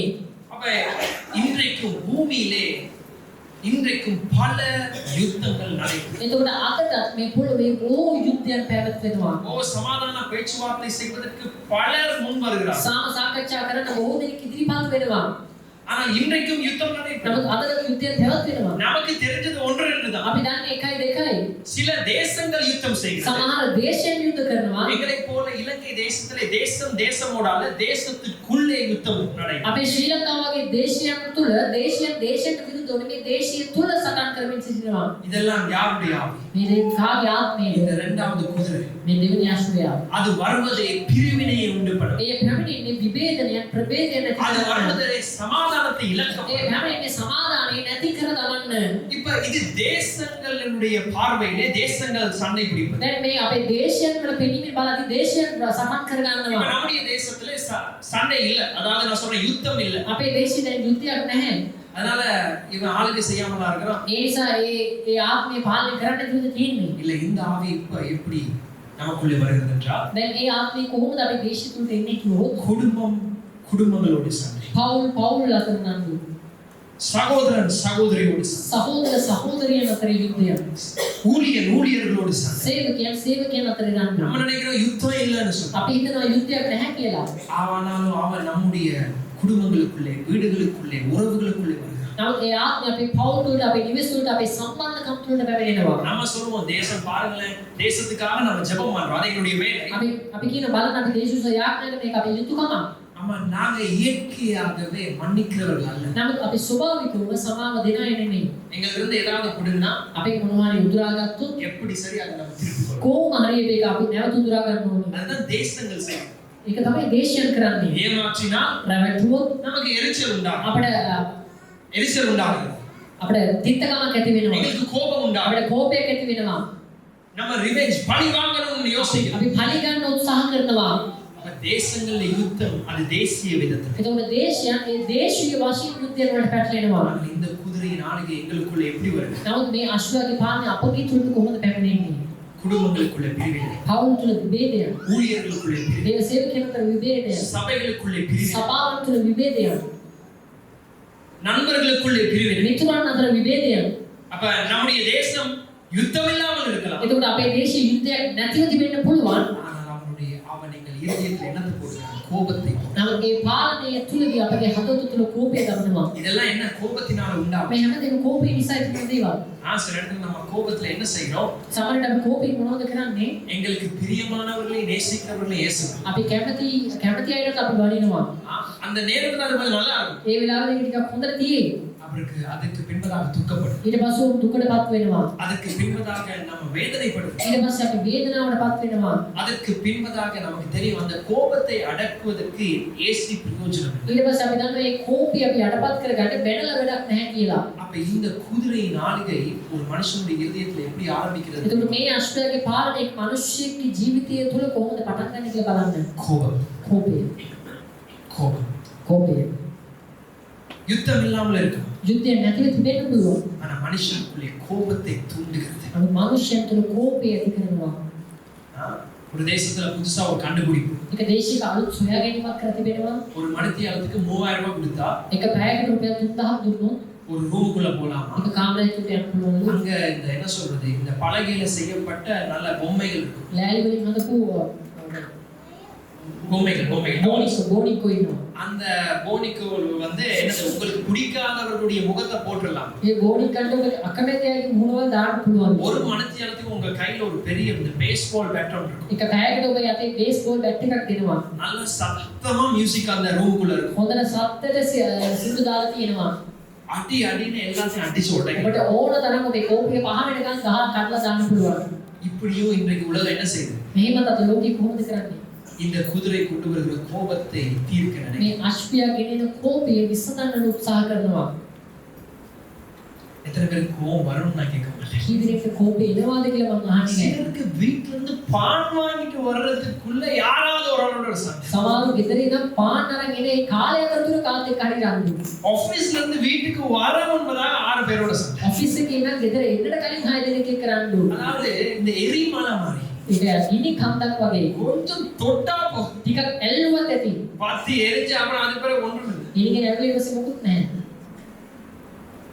இந்த குதிரையின் ஆளுகை இதுதான். මේ අශ්වයාගේ පාලනය මේ තමයි. சின்ன கோபங்களை செட்டில் பண்ணாதபடினா කුඩා කෝපයෙන් අපි විසඳා ගන්න. அது எரிச்சலாய் மாறி ඒ තිත්තකමක් ඇවිලීමක් වඩ පත් වෙලා. யுத்தத்துக்கே அதை நம்மை கொண்டு ඒ வரும். යුද්ධයක් දක්වා පොගෙන යනවා. பழி வாங்க வேண்டும், පල්ලි ගන්න ඕනේ. மரணத்தை காண வேண்டும். මරණය දකින්න ඕනේ. நினைக்கிறேன் இதெல்லாம் கடைசி காலத்துல வரும். අපි හිතන මේ හැමදේම අන්තිම කාලේ පාස්ත வந்துட்டு ඇවිල්ලා ඉවරයි. அதனுடைய ஆளுகை சிறிய விதங்களில் நம்மை வஞ்சிக்கிறது. ඒ පාලනය කුඩා ආකාරයෙන් අපේ වංචාව කරනවා. சபைகளுக்குள்ளே பிரிவினை, සභාවන් තුල විභේදනය. ஊழியர்களுக்குள்ளே பிரிவினை, මේ සේවකයන් අතර ප්‍රභේදයන්. விசுவாசிகளுக்குள்ளே பிரிவினை. ඇතැයි මන්ත්‍යයන් අතර විභේදයන්. இது இரண்டாவது குதிரையின் ஆளுகை. මේ දෙවෙනි අශ්වයාගේ පාලනය. வெளிப்படுத்தல் 6ஆம் அதிகாரம் එළිදර වහන පරිච්ඡේදයේ எങ്ങനെ அந்த மூன்றாவது குதிரை வருகிறது என்று சொல்லி. පස්වන පදය. அவர் மூன்றாம் முத்திரையை உடைத்த போது மூன்றாம் ஜீவனானது நீ வந்து பார் என்று சொல்ல கேட்டேன். நான் பார்த்தபோது இதோ ஒரு கருப்பு குதிரையை கண்டேன். இப்ப என்ன கலர் இது? கருப்பு குதிரை. කළුපාට අශ්වයෙක්. அதின் மேல் ஏறி இருந்தவன் ஒரு தராசை தன் கையிலே பிடித்திருந்தான். அப்ப ஒவ்வொரு ரைடரோட கையில, ஒவ்வொரு குதிரை ஓட்டுகிறவனுடைய கையில ஒரு என்னது, ஒரு பட்டயம் இருக்கு, ஒரு பொருள் இருக்கு. ඒ අශ්වයාගේ පිටින හැම අසුරුවෙක්ගේ අතේම මොකක් හරි ආයුධයක් තියෙනවා. இவனுடைய கையில என்ன இருக்குதா? ඕකේ මොනවද තියෙන්නේ? தராசு இருக்கு. තරාදියක් තියෙනවා. அப்பொழுது ஒரு பணத்துக்கு ஒரு படி கோதுமை என்றும் ஒரு பணத்துக்கு 3 படி வாற்கோதுமை என்றும் எண்ணெயையும் திராட்சரசத்தையும் சேதப்படுத்தாது என்றும் 4 ஜீவன்களின் மத்தியிலிருந்து உண்டான சத்தத்தை கேட்டேன். அப்ப இப்ப இதோடைய நிறம் என்ன? දැන් මේකේ ඉන්නේ අශ්වයාගේ පාට මොකක්ද? கருப்பு. කළු පාට. இப்ப இன்னைக்கு வந்து கருப்புன்னு சொன்னா ஒரு நல்ல என்னது, அது வந்து ஒரு எலிகன்ட். දැන් අද කළු කියලා ගෝ මේක එලිගන්ට් කියලා අපි හිතනවා. ஆனா யோவான் இதை எழுதும் பொழுது යොහන් තුමා කියද්දි கருப்பு என்று சொல்லும் பொழுது பயங்கரத்திற்குரிய. කළු කියලා කියන එක භයානකකම இவனுடைய දක්වනවා. கையில என்ன இருக்கு? උන්ගේ අතේ මොනවද තියෙන්නේ? ஒரு திராசு. තරාදියක් තියෙනවා. அதுக்கு பின்பதாக எண்ணிக்கைகள் கொடுக்கப்படுகிறது. ඒ පිටිපස්සේ යම් මිනුත් දණ්ඩවල ලබා තිබෙනවා. இந்த குதிரையின் ஆளுகை என்னத்தை கொண்டு வருகிறது? මේ අශ්වයාගේ පාලනය කුමක්ද ගෙනෙන්නේ? பஞ்சத்தை கொண்டு வருகிறது. සාගතය ගෙනෙනවා. இது பஞ்சம். මේ සාගතය. அதாவது அங்கே சொல்லப்படுகிற எண்ணிக்கையை நான் உங்களுக்கு சுருக்கமாய் சொல்றேன். එතන කියලා තියෙන අගයන් මම ඔබට දේශී කියන්නම්. அதாவது ஒரு நேர சாப்பாடுக்கு ඒ කියන්නේ එක වේලක් කෑමකට ஒரு நாள் உழைக்க வேண்டும். එක දවසක් හම්බ කරන්න වෙනවා. நம்ம இன்றைக்கு உழைப்பது අද අපි හම්බ කරන්නේ ஒரு நேர சாப்பாடுக்கு. එක වේලකට නෙමෙයි. 3 நேரம் சாப்பிடணும். වේල තුනක් අපි කන්න ඕනේ. அதாவது இந்த பஞ்சம் எப்படி கொடுமையா இருக்கும் என்றால், කොහොමද මේ සාගතේ භයානක තිබෙන්නේ කිව්වොත් ஒரு நேர சாப்பாடுக்கு அங்கே சொல்லப்படுகிற எண்ணிக்கை 10-15 மடங்கு அதற்கு விலை கொடுத்து வாங்க. එක කෑම වේලකට වැය කරන මුදලට වඩා 10-15 ගුණයක් වැඩි මුදලක් වැය කරේ දේවල් ලබා ගන්න ඕනේ. அப்ப ஒவ்வொரு குதிரையும் தேசங்களையும் தாக்குகிறது. එතකොට මේ සෑම අශ්වයෙක්ම දේශයන්ටත් පහර දෙනවා. தனிப்பட்ட நம்மையும் தாக்குகிறது. පෞද්ගලිකව අපටත් පහර දෙනවා. அப்ப நம்முடைய தேசங்கள்ல அநேக தேசங்கள்ல பஞ்சம் இருக்கிறது. එතකොට අපේ දේශයන් අතරේ අපේ දේශය අතරේ බොහෝ දේශයන් අතරේ සාගතයන් இன்றைக்கு තිබෙනවා. உலகத்திலே அநேகர் பஞ்சத்திலே வாழ்கிறார்கள். ලෝකේ බොහෝ දෙනෙක් සාගතයෙන් ජීවත් වෙනවා. ஆனால் அதே நேரத்தில் නමුත් ඒ අතරදී இங்கே நாம் பார்க்கிறோம் இந்த பஞ்சம் எங்களுக்குள்ளும் எப்படி வருகிறது. අපි මෙතන බලනවා ඒ සාවිතී කිසිත අප තුරටත් පැමිණෙන්නේ. நீங்க பாருங்க, கோதுமைக்கு பணம் அதிகமா கொடுத்து வாங்கணும். බලන්න තිරිඟු වලට වැඩි මුදල් ලබා දී ගන්නට ඕනේ. ஆனா எதை தொட வேணாம்னு ආ சொல்றோம். මොනවද අල්ලන්න එපා කියන්නේ? ரெண்டு காரியம் சொல்றேன். කාරණා දෙකක් කියනවා. முதலாவது என்ன? அந்த வசனத்தை வாசிங்க. ஒரு பழத்துக்கு ஒரு படி கோதுமை என்றும் ஒரு பழத்துக்கு 3 படி வாற்கோதுமை என்றும் எண்ணெயையும் திராட்சரசத்தையும் சேதப்படுத்தாது என்றும். என்னத்தை சேதப்படுத்த கூடாதா? මොනවටද අනතුරු නොකරන්න කියන්නේ? திராட்சை ரசமும் තෙල් වලට எண்ணெய். මුද්‍රික පානයට. திராட்சை ரசமும் எண்ணெயும் அன்றாட தேவைக்கு, அதாவது அது எசென்ஷியல் அல்ல. මුද්‍රික පානයේ තෙල් කියලා කියන්නේ තම අපගේ සාමාන්‍ය ජීවිතයේ වැදගත් දේවල් නෙමෙයි. இன்றைக்கு நம்ம நிவாரணம் கொடுக்கும் பொழுது අද අපි නිවාරණ කටයුතු කරන විට அத்தியாவசியமான பொருட்கள்னு ஒரு லிஸ்ட் இருக்கு. අත්‍යවශ්‍ය බඩු භාණ්ඩ කියලා එක ලයිස්ට්ුවක් තියෙනවා. மக்கள் விருப்பப்படுகிறது பலது இருக்கு. මිනිස්සු කැමති වෙන දේවල් බොහොමයක් තිබෙන්න පුළුවන්. திராட்சை ரசம் அத்தியாவசியமானது. මුද්‍රික පාන කියලා කියන්නේ මූලික අවශ්‍යතාවයක් නෙමෙයි. இந்த பஞ்சம் ஒரு ஆத்மா பஞ்சத்தை கொடுக்கும். මේ සාවිතේක ආත්ම සාවිතයක් ගෙනෙනවා. தேவையற்றதுக்கெல்லாம் எங்களுக்கு நேரம் இருக்கும். ஆனா தேவையானதுக்கு எங்களுக்கு நேரம் இருக்கும். අනවශ්‍ය හැම දෙයකම අපිට වෙලාවක් තිබෙනවා. නමුත් අවශ්‍ය දෙයට අපිට වෙලාවක් නැති වෙනවා. அப்படிதான் இந்த பஞ்சம் வருது. මේක තමයි මේ සාවිතය. இது ஆகார பஞ்சம் மாத்திரமல்ல. මේක ආහාර සාවිතයක් විතරක් නෙමෙයි. இது ஆத்மா பஞ்சம். මේ ආත්මය තුල ඇති වෙන மற்ற සාවිතය. எல்லாத்துக்கும் நேரம் இருக்கும். අනිත් හැම දෙයකම වෙලාව තියෙනවා. அந்த தேவனோடு உறவாட, දෙවියන් වහන්සේ සමග සම්බන්ධ වෙන්න, தேவனோடு நடக்க, දෙවියන් වහන්සේ සමග ගමන් කරන්න, தேவனுடைய காரியங்களை குறித்து யோசிக்க දෙවියන් වහන්සේගේ කාරණාවන් සිහි කරන්න நம்ம என்ன சொல்வோம்? අපි මොනවද කියන්නේ? நமக்கு நேரம் இல்லை. අපිට වෙලාවක් නැහැ. தேவை இல்லாததெல்லாம் வீட்டில் இருக்கும். අනවශ්‍ය හැම දෙයක්ම ගෙදර තියෙවි. தேவையானதுக்கான காரியத்துக்கு கடுமையாய் பிரயாசப்படும். නමුත් අවශ්‍ය දේවල් උසා අපි වේස මහන්සි වෙනවා. உங்களுடைய வாழ்க்கையை சற்று யோசிச்சு பாருங்க. ඔබේ ජීවිතේ ගැන ඔබට හිතලා බලන්න. இந்த பஞ்சம் ஆகார பஞ்சம் மாத்திரம். මේ සාගතිය ආහාර සාගතියක් විතරක් නෙවෙයි. இவன் ஆத்மா பஞ்சத்தை கொண்டு මේ අපගේ ආත්මය තුල සාගතියක් ඇති කරනවා. தேவை இல்லாததெல்லாம் பக்கத்துல கொண்டு අනවශ්‍ය හැම දෙයක්ම අපි ළඟට ලං කර ගන්නවා. ஆனா தேவையானது என்னன்னு எங்களுக்கு தெரியும். නමුත් අවශ්‍ය දේ මොනවද කියලා අපි දන්නවා. ஆனா அதே எங்களிடத்துல இல்லை. ඒ අප ළඟ නැහැ. இப்படிதான் இந்த குதிரை நமக்குள்ளே வரும். එහෙම තමයි මේ අශ්වය අපගේ ජීවිතය තුල පාලනය වෙන්නේ. அவனுடைய ஆளுகை தேசங்களிலே பஞ்சத்தை கொண்டு வரும். ඔහුගේ පාලනයේ දේශයන් තුල සාගත ඇති කරනවා. ஆனால் எங்களுக்குள்ளே ஆத்மா பஞ்சத்தை கொண்டு வரும். ඒ වගේම අප තුල අපගේ ආත්මය තුලත් සාගතයක් ඇති කරනවා. நாலாவது හතරවෙනි வெளிப்படுத்தல் 6வது அதிகாரம் පිළිතර වහයන පරිච්ඡේදයේ கடைசி முத்திரை. நான் பார்த்தபோது இதோ மங்கின நிறமுள்ள ஒரு குதிரையை கண்டேன். மங்கின நிறமுடைய குதிரையை நான் දැන් கண்டேன். සුදු මෙලි අශ්වයෙක් කෙනවා. பேல் கிரீன். සුදු මෙලි. ஆங்கிலத்துல அப்படிதான் சொல்லுது. யாருமே என்ன ஃபேவரட் கலர் பேல் கிரீன் சொல்றாங்க. කවුරුත් මගේ කැමති පාට සුදු මෙලි පාට කියලා කියන්නේ.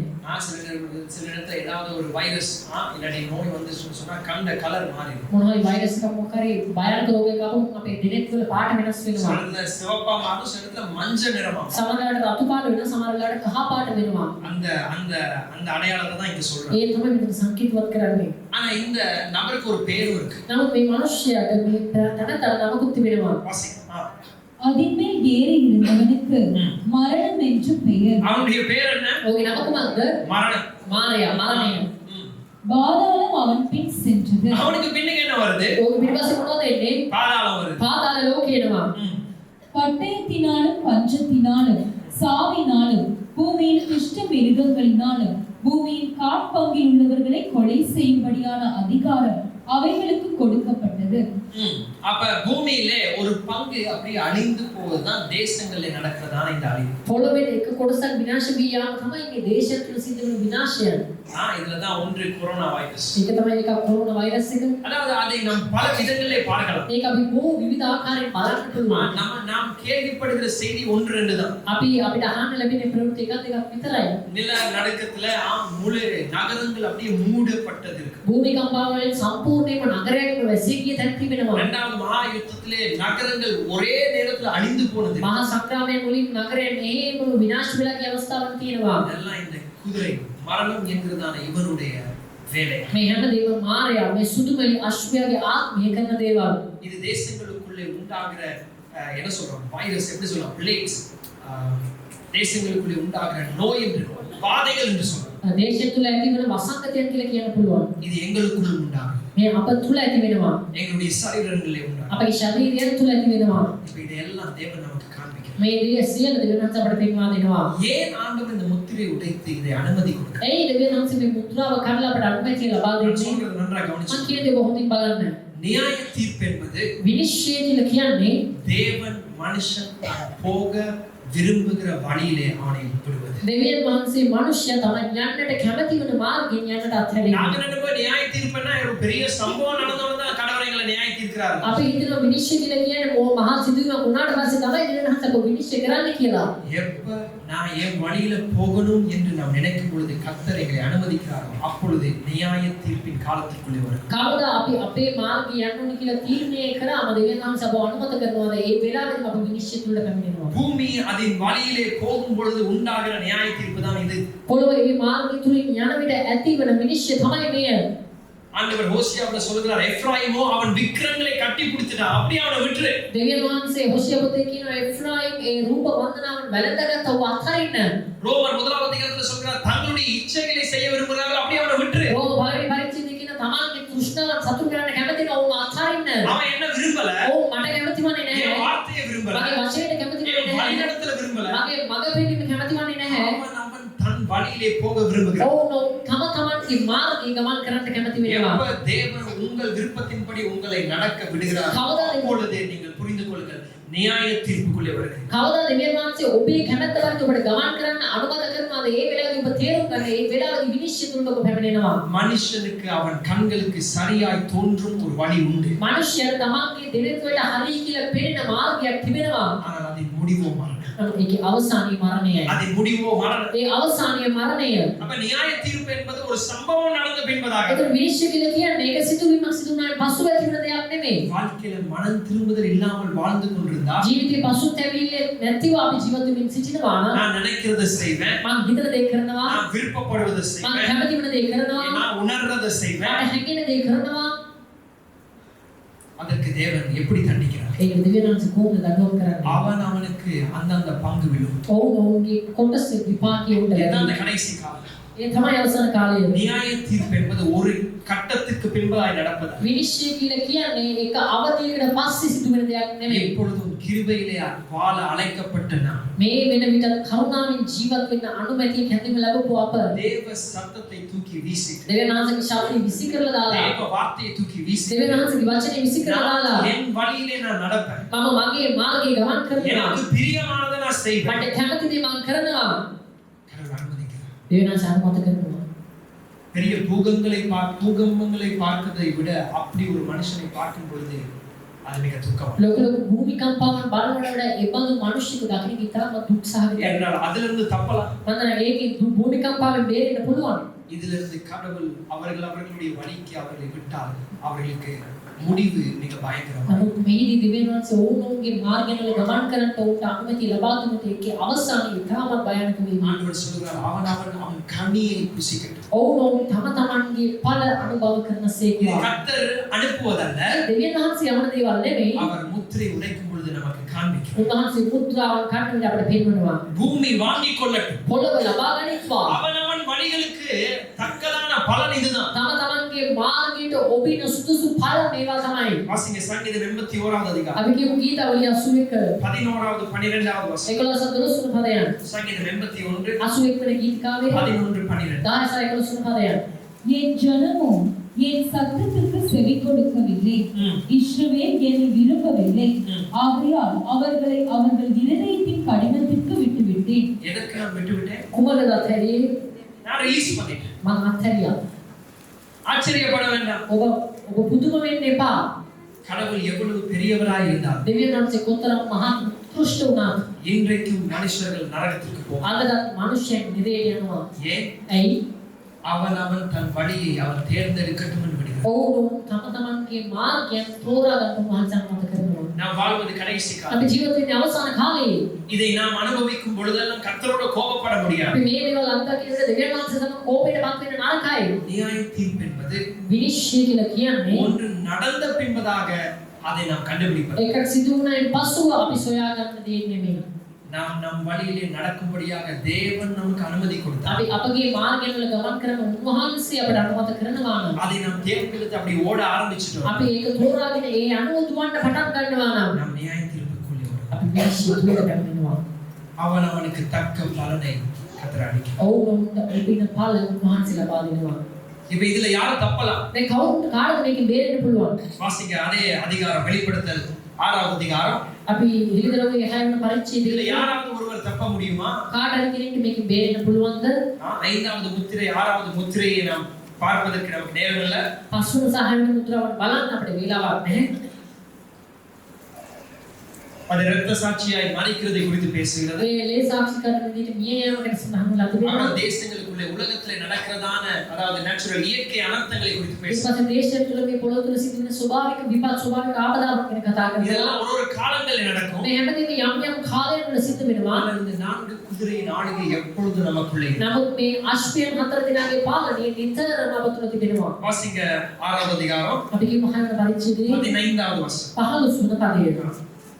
பூமியின் ராஜாக்களும் பெரியோர்களும் ஐஸ்வர்யவான்களும் சேனை தலைவர்களும் பலவான்களும் அடிமைகள் யாவரும் சுயாதீனர் யாவரும் பர்வதங்களின் குகைகளிலும் கண்மலைகளிலும் ஒளித்துக் கொண்டு பர்வதங்களையும் கண்மலைகளையும் நோக்கி நீங்கள் எங்கள் மேல் விழுந்து சிங்காசனத்தின் மேல் வீற்றிருக்கிறவருடைய முகத்திற்கும் ஆட்டுக்குட்டியானவருடைய கோபத்திற்கும் எங்களை மறைத்துக் கொள்ளுங்கள்.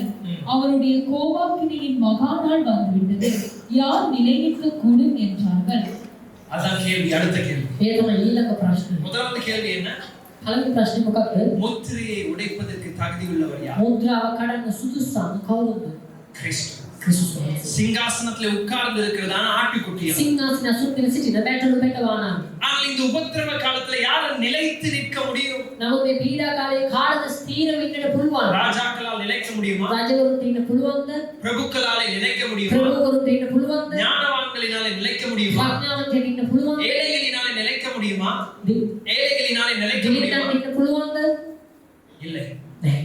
எல்லாரும் ஓடி ஒளிந்து கொள்ளும். හැමෝම දුවලා සැඟවෙනවා. ராஜாக்கள் அவருடைய ஆளுகையை பயன்படுத்த முடியாது. රජවරුන්ට තමන්ගේ පාලන බලය භාවිත කරන්න தலைவர்கள் බෑ. அவருடைய செல்வத்தை பயன்படுத்த முடியாது. අධිපතින්ට තමන්ගේ ධනය භාවිත කරන්න බෑ. ஞானவான்கள் ஞானத்தையும் பயன்படுத்த முடியாது. ප්‍රඥාවන්තයින්ට තමන්ගේ ප්‍රඥාව භාවිත කරන්නත් බෑ. இதான் திரையை கலட்டி அவர் காண்பிக்கிறார். මේ තමයි උන්වහන්සේ තිරය ඈත් කර අපිට පෙන්වා நம்ம දෙනවා. நினைக்கிறோம் இதுல இருந்து நம்ம தப்புவதற்கு சில இடத்துல நம்மளே நம்பிடுறோம் இப்படி இருந்தா தப்பிடலாம். අපි සමහරවිට අපි හිතනවා මේ විදිහට අපිට බේරෙන්න පුළුවන් කියලා. ஆனா முத்திரை உடைக்கப்பட்டபடியினால் இதை நாம் இன்றைக்கு නමුත් வாசிக்கிறோம். මුද්‍රාව කඩනු ලැබුණ නිසා අපි අද මේ කියවනවා. யாராலும் தப்ப முடியாது. කාටවත් බේරෙන්න බෑ. யாரு இந்த கோபாக்கினையிலிருந்து தப்புவார்? කවුද මේ උදහසින් බේරෙන්නේ? 7வது அதிகாரம் நமக்கு ஒரு பெரிய நம்பிக்கை தரும். එදින 7 වෙනි පරිච්ඡේදය අපට මහා බලාපොරොත්තුවක් ලබා දෙනවා. 7வது அதிகாரம் 2வது வசனம். 7 වෙනි පරිච්ඡේදය 2 වෙනි පදය. 2வது கேள்விக்கான பதில் இதுதான். දෙවෙනි ප්‍රශ්නයට පිළිතුර මේ තමයි. ஜீவனுள்ள தேவனுடைய முத்திரை கோளுடைய வேறொரு தூதன் சூரியன் உதித்த திசையிலிருந்து ஏறி வர கண்டேன். அவன் பூமியையும் சமுத்திரத்தையும் சேதப்படுத்துகிறதற்கு அதிகாரம் பெற்ற அந்த 4 தூதரையும் நோக்கி, நாம் நமது தேவனுடைய ஊழியக்காரரின் நெற்றிகளில் முத்திரை போட்டு தீரும் அளவும் பூமியையும் சமுத்திரத்தையும் மரங்களையும் சேதப்படுத்தாதிருங்கள் என்று மகா சத்தமிட்டு கூப்பிட்டான். இது ஒரு பெரிய நம்பிக்கையை நமக்கு தரும். මේක ලොකු බලාපොරොත්තුවක් අපට ලබා දෙනවා. யாரு நிலைத்து நிற்க முடியும்? කාටද බේරී ඉන්න පුළුවන්?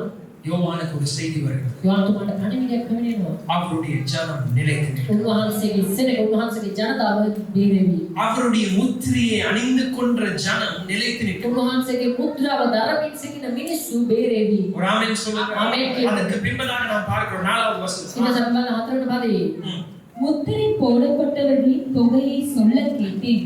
இஸ்ரவேல் புத்திரருடைய சகல கோத்திரங்களிலும் முத்திரை போடப்பட்டவர்கள் 1,44,000 பேர். சரி, இப்ப எத்தனை பேரா முத்திரை போடப்பட்டது? දැන් කී දෙනෙක්ද මුද්‍රා කරන්න වෙන්නේ? 1,44,000. 1,44,000. இப்ப நினைக்க கூடாது பரலோகத்துல கடைசியா மிஞ்சுவது இவ்வளவு பேர். දැන් හිතන්න එපා අන්තිම ස්වර්ගයේ තිබුණේ මෙච්චර දෙනෙක් කියලා. சில கூட்டங்கள் இப்படிதான் யோசிச்சு සමහර සෙනඟ මේක තමයි හිතාගෙන ඉන්නේ. சரியா 1,44,000 144,000 பேரை அவங்க சேர்த்துருவாங்க. හරියට 1,44,000ක් එකතු කරගන්නවා කියලා. வெளிப்படுத்தலே அதாவது எண்ணிக்கை கொடுக்கப்படும் பொழுது එළිදරව් පොතේ යම් ගණනයන් ලබා දෙන அதுக்கு ஒரு அர்த்தம் இருக்கு. ඒකට අර්ථයක් තිබෙනවා. இது 144 சொன்னா 12 இன் படி 12. මේ 144 කියලා කිව්වොත් 12 වෙනි කිරීම 12. 12 இன் அர்த்தம் என்ன? 12 අර්ථය කුමක්ද? அளவில்லாத எண்ணிக்கை இல்லாத. ගණනක් නැති. அதுதான் அர்த்தம். ඒ තමයි சரியா 144 அல்ல. අන්තිමට හරියට 144 නෙමෙයි. இது ஒரு நியூஸ் அல்ல, நியூஸ் புத்தகம் அல்ல. මේක ප්‍රවෘත්ති පොතක් නෙමෙයි. கர்த்தர் காட்சிகளை தான் யோவானுக்கு காண்பித்தார். දෙවියන් වහන්සේ පින්තූර තමයි යෝවාන් පෙන්වන්නේ. எண்ணிக்கை இல்லாத ஒரு கூட்டம் ஜெயித்து நிற்கும். ගණනක් නැති සෙනගක් ජයග්‍රහණය කරાવી. நீங்க ராமன் வந்து சப்பா பயங்கரமான இதுதான் நம்முடைய நம்பிக்கை. මේ තමයි අපි බලාපොරොත්තු වෙන්නේ. எல்லா உபத்திரவத்திலும் நிற்பதற்கு ஒரு வழி உண்டு. හැම පීඩාවකදීම ස්ථීර වෙන්න එක මාර්ගයක් තිබෙනවා. தேவனுடைய ஜனத்திற்கு தான் அதை வழங்குகிறது. දෙවියන් වහන්සේගේ ජනතාවට තමයි උන්වහන්සේ ලබා දෙන්නේ. 144,000 என்று சொன்னால் எண்ணிக்கை இல்லாத ஒரு கூட்டம். 1,44,000 කියලා කියන්නේ ගණන් කරන්න බැරි අසීමිත සෙනගක්. 9வது வசனத்துல அது சொல்லுகிறது. නවයෙන් පදේ මේ කියනවා. இவைகளுக்கு பின்பு நான் பார்த்தபோது இதோ சகல ஜாதிகளிலும் கோத்திரங்களிலும் ஜனங்களிலும் பாஷைக்காரர்களிலிருந்து வந்ததும் ஒருவனும் எண்ணக்கூடாததுமான திரளான கூட்டமாகிய ஜனங்கள் வெள்ளை அங்கிகளை தரித்து தங்கள் கைகளில் குறுந்தோலைகளை பிடித்து சிங்காசனத்திற்கு முன்பாகவும் ஆட்டுக்குட்டியானதற்கு முன்பாகவும் நிற்க கண்டேன். ராமன் சொல்லுமா? எப்படிப்பட்ட ஒரு கூட்டம்? කිමතු ජනතාවක්ද? திரளான கூட்டம். ගණන් කළ නොහැකි තරම් මේ මහත් පිරිසක්. ஆனா என்ன அடையாளம்? ඒකට සංකේතය කුමක්ද? தேவனுடைய அடையாளம் அவர்கள் மேல். දෙවියන් වහන්සේගේ සලකුණ උන්වහන්සේ ඕම් පිට තිබෙනවා. எத்தனை பேருக்கு தேவனுடைய அடையாளம் என்னன்னு தெரியும்? කී දෙනෙක්ට දෙවියන් වහන්සේගේ සලකුණ දන්නවද? தேவனுடைய சரி. அந்தி கிறிஸ்துவுடைய அடையாளம் என்ன? අන්තික්‍රිස්තුස්ගේ සලකුණ කුමක්ද? எத்தனை? அது நமக்கு தெரியும். ඒක අපි දන්නවා. பாத்தீங்களா வெளிப்படுத்தல வாசிக்க கிறிஸ்துவ குறிச்சு இல்ல. හේදරක පොත කියවන කෙනෙක් ක්‍රිස්තුස් වහන්සේ ගැන නෙමෙයි. பிசாச குறிச்சு நல்லா தெரியும். යක්ෂය ගැන හොඳටම දන්නවා. அந்தி கிறிஸ்துவ குறிச்சு தண்ணி பாடம். අන්තික්‍රිස්තුස් ගැන හොඳට කටපාඩම්. ஆறாறுன்றத அதாவது அது என்ன அர்த்தம்? 660යි අර්ථය කුමක්ද කිව්වොත් 7 என்பது பரிபூரணம். 7 කියන්නේ පූර්ණත්වය. தேவனுடைய அடையாளம் 7. දෙවියන් වහන්සේගේ සංකේතය 770. மனுஷனும் பிசாசும் எவ்வளவு முயற்சி செய்தாலும் මනුෂ්‍යයත් යක්ෂයත් කොතරම් උත්සාහ කළත් அவர்கள் வந்து விழுவது 6. ඔවුන් ඇවිත් වැටෙන්නේ 666 කියන එතන. கடைசில இப்ப பாத்தீங்கன்னா அப்புறம் ஒரு அட்வர்டைஸ்மென்ட் வந்து மான்ஸ்டர் 6. අන්තිමට ඇඩ්වර්டைස්මන්ට් එකක් ආවා මොන්ස්ටර් 660යි කියලා. அதனால கார் நம்பர் இப்ப 6 இல்ல மாத்தணும். ඒ කියන්නේ කාර් එකේ අංක 660 වෙනස් කරන්න ඕන බ්‍රදර්. அப்படினா என்ன? முழுமையை மனுஷனால் அடைய முடியாது, பிசாசால் அடைய. ඒ කියන්නේ මොකක්ද? පූර්ණත්වයේ මනුෂ්‍යයාට යක්ෂයාට ළඟා කරන්න බෑ කියන එක. எவ்வளவு முயற்சி செய்தாலும் ඔව් කොතරම් උත්සාහ කළත් அவனால் 7 அடைய முடியாது. ඔවුන්ට ඒ 7ට පූර්ණත්වය දෙන්නට බෑ. 6 என்று சொன்னால் என்ன? 660යි කියලා කියන්නේ කුමක්ද? அது மனுஷனுடைய எண்ணிக்கை. ඒ මනුෂ්‍යයාගේ සංකේතයක්. மனுஷனுடைய பலத்துல அவ்வளவுதான் அவனுக்கு. මනුෂ්‍යයාගේ ශක්තිය මෙච්චරයි ඔහුට එන්න පුළුවන්. பிசாசும் எவ்வளவு முயற்சி செய்தாலும் அவன் எவ்வளவு போராடினாலும் அவனுடைய எண்ணிக்கை 6 நிறுத்தம். යක්ෂයා කොච්චර උත්සාහ කළත් කොච්චර පොරෙන්නත් ඔහුගේ අවසානයේ 666 அவன் சரி அந்தி கிறிஸ்துடைய எண்ணிக்கை என்ன? ක්‍රිස්තුස් වහන්සේගේ සමාන විරුද්ධ ක්‍රිස්තුස්ගේ සංකේතය කුමක්ද? 6. 666. ஆனால் தேவனுடைய எண்ணிக்கை දෙවියන් වහන්සේගේ සංකේතය 7. 777 பரிபூர்ணம். පූර්ණත්වය.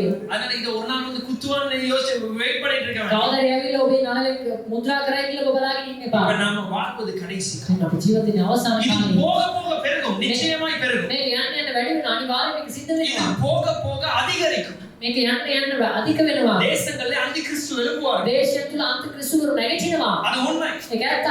ஆனால் நம்மை இப்பொழுது வஞ்சித்துக் கொண்டிருப்பதற்கு நம்முடைய கண்கள் திறக்கப்படும். නමුත් දැනට අප වංචන ලක්ෂණ තිබෙන බව දැනගන්න අපගේ දෙනෙත් විවර විය යුතුයි. தேவனுடைய அடையாளம் என்ன? දෙවියන් වහන්සේගේ සංකේතය කුමක්ද? என்றால் தேவனுடைய ஜனத்துக்கு ஒரு அடையாளம் கொடுப்பதற்கு தான் அவர்கள் தப்புகிறார்கள். දෙවියන් වහන්සේගේ ජනතාවට උන්වහන්සේ සංකේතයක් දෙන්න නිසා තමයි ඔවුන් බේරෙන්නේ. தேவனுடைய அடையாளம் දෙවියන් වහන්සේගේ සංකේතය முதலாவது குதிரையை எழுந்து ஜெயிப்பதற்கு, ප්‍රථම අශ්වයාව ජය ගන්න පිණිස அந்தி கிறிஸ்துவின் ஆவியை இல்லாமல் ஆக்குவதற்கு අන්තක්‍රිස්තුස්ගේ ආත්මය විනාශ කර දමන්න முதலாவது ஜனங்கள் வசனத்திலே கட்டப்பட. ප්‍රථමයෙන් ජනතාව වචනයෙන් ගොඩනැගෙන්නට உங்க தேசத்துக்கு என் காது திறந்திருக்கு. අනුශාසනාවට ඔබගේ කන් විවරව තිබෙන්නට ඕනේ. அந்தி கிறிஸ்துவ கணக்கு போட்டு பிடிக்க முடியும். අන්තක්‍රිස්තුස්ව ගණන් දාලා ඔබට අල්ලන්න බෑ. எல்லாருமே கணக்கு தான். இவன் அப்படி இருப்பானா, அவன் இப்படி இருப்பானா அது அல்ல நம்முடைய வேலை. හැමෝම ගණන් දාලා බලන්න එයා මෙහෙම කියලා. ඒ නෙමෙයි අපේ වැඩය. வசனத்துக்கு காது திறந்திருந்தா ආ වචනයට අපගේ කන් විවරව තිබෙනවා නම් மறைவா இருக்கிற எல்லா அந்தி கிறிஸ்துவின் ஆவியை நீ அடையாளம் காண. සැඟව තිබෙන සියලු විරුද්ධ ක්‍රිස්තුස්ගේ ආත්මය අපට හඳුනා ගන්න அப்ப පුළුවන්. தேவனுடைய இலக்கை பெற்றவர்கள் உபதேசத்துக்கு எப்பொழுதும் வாஞ்சிக்கிறார்கள். එතකොට දෙවියන් වහන්සේගේ වචනේ ලබාගත් අය දෙවියන් වහන්සේගේ සංකේතය ලබාගත් අය අනුශාසනාවෙන් නිතරම කන් විවර කර ගන්නවා. அதுதான் முதலாம். ඒ තමයි පළවෙනි සංකේතය. முதலாவது என்ன? පළවෙනි උපන්ද தேவனுடைய அடையாளம் பெற்றவர்கள் දෙවියන් වහන්සේගේ සංකේතය ලබාගත් අය வசனத்துல நிலைத்திருப்பார்கள். තමන්ගේ වචනේ ස්ථිරව ඉන්නවා. அவர்கள் தேவ சத்தியத்திலே ඔව් கட்டப்படுவார்கள். දෙවියන් වහන්සේගේ සත්‍යතාවයේ ගොඩනගෙනවා. இப்படிதான் ஜெயிப்பது. එහෙම තමයි ජයගන්නේ. யார் நிலைத்து நிற்கலாம்? කාට ස්ථිර වෙන්න පුළුවන්? உபதேசத்திற்கு தன் காதுகளை திறந்திருக்கிறார். දෙවියන් වහන්සේගේ අනුශාසනාවට තමන්ගේ කන් විවෘත කරගන්නවා. சத்தியத்திற்கு தன் இருதயத்தை திறக்கிறார். සත්‍යතාවයට තමන්ගේ හදවත විවර කරගන්නාට அவன் தான் நிலைத்து நிற்பான். ඔව් තමයි බේරි සිටින්නේ.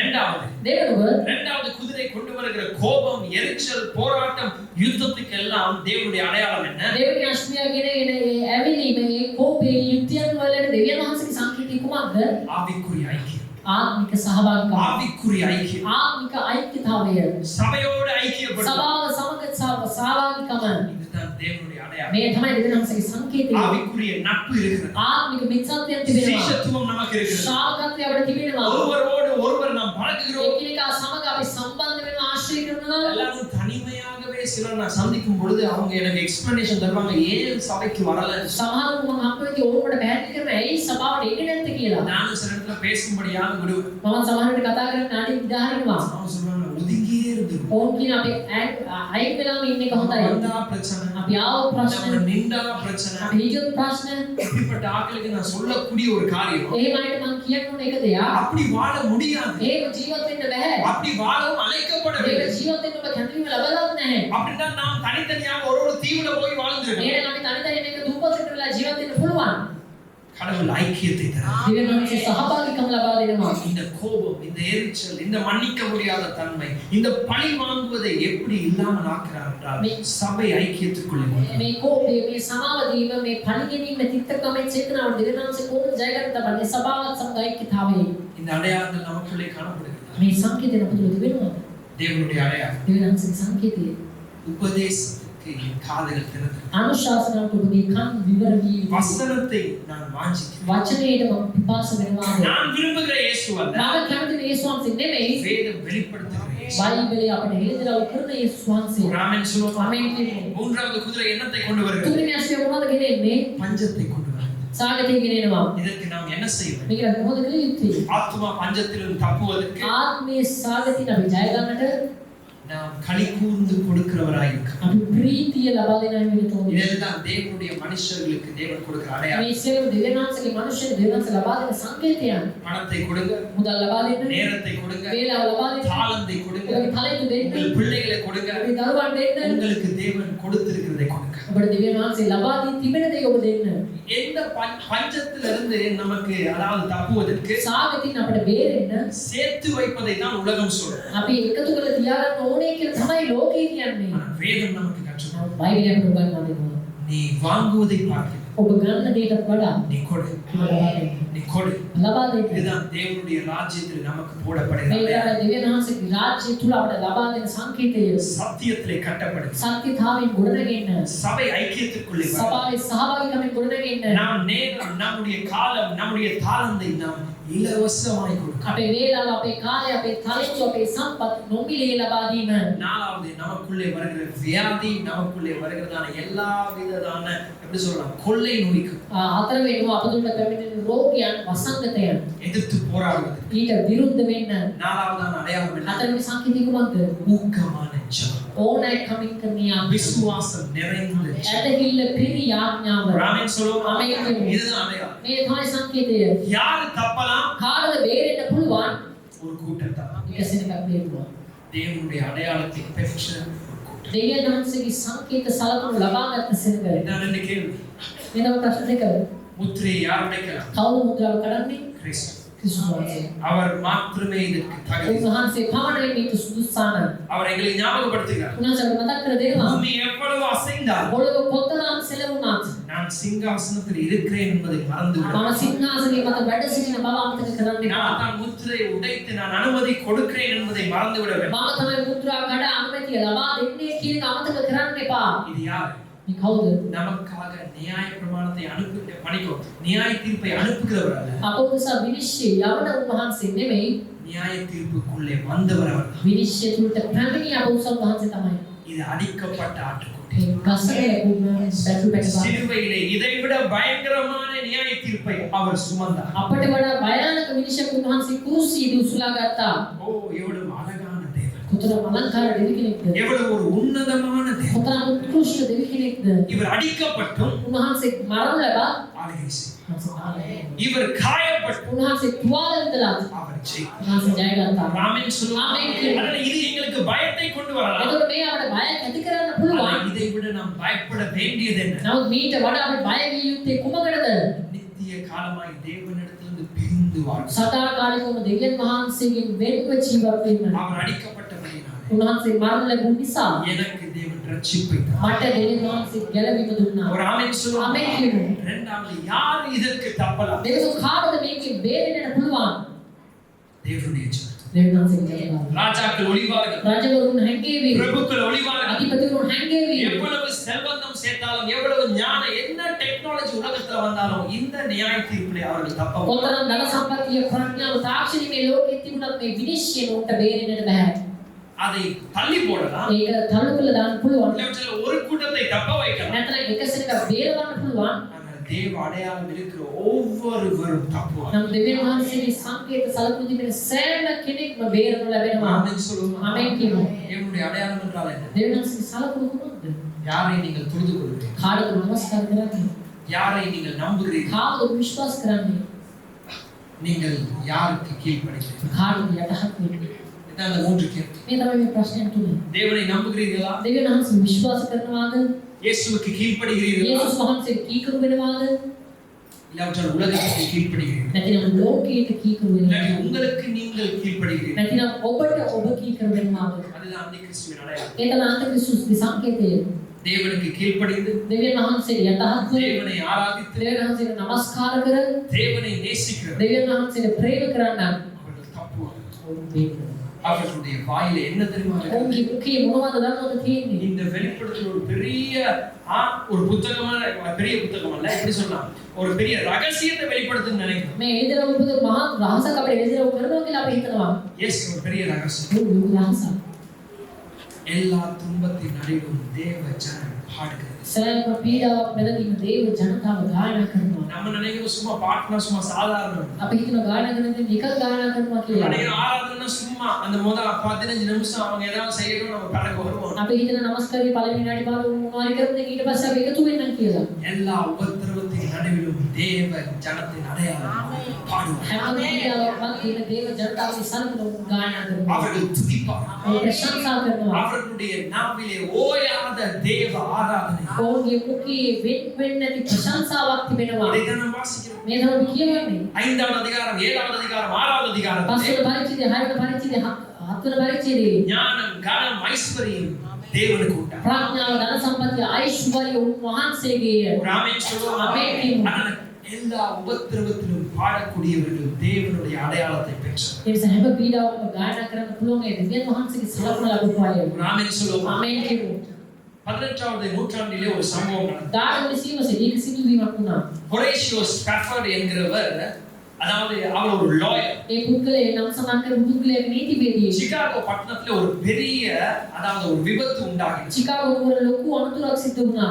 அந்த பட்டணமே எரிந்து போனது. ඒ මුළු නුවරම ගින්නට ලක් වුණා. அதிலே அவருடைய செல்வத்தை எல்லாம் அவர் இழந்தார். ඒකේ ඒ ගින්න නිමිත්තෙන් ඔවුන්ගේ ධන සම්පත්තිය හැමදේම උඹ අහිමි වුණා. 2 வருடங்கள் முயற்சி செய்து பார்த்தார். අවුරුදු දෙකක් උහුසා කර බැලුවා. ஏதாவது என்னுடைய வாழ்க்கையில நான் திரும்பி மறுபடியும் நான் கட்டி எழும்பணும். මගේ ජීවිතේ මම මොනවා හරි නැවත ගොඩනගන්න ඕනේ කියලා. ஆனால் அவரால் முடியவில்லை. නමුත් උන්ට බැරි වුණා. ஆனால் குடும்பமாக அவர்கள் தீர்மானித்தார். ඒ නිසා පවුලක් තියෙන තීරණය කළා. யூரோப்புக்கு போகும்படியா. යුරෝපයට යන පිරිස. அமெரிக்கால இருந்து யூரோப்புக்கு போகும். ඇමරිකාවේ නම් යුරෝපයට යන්න.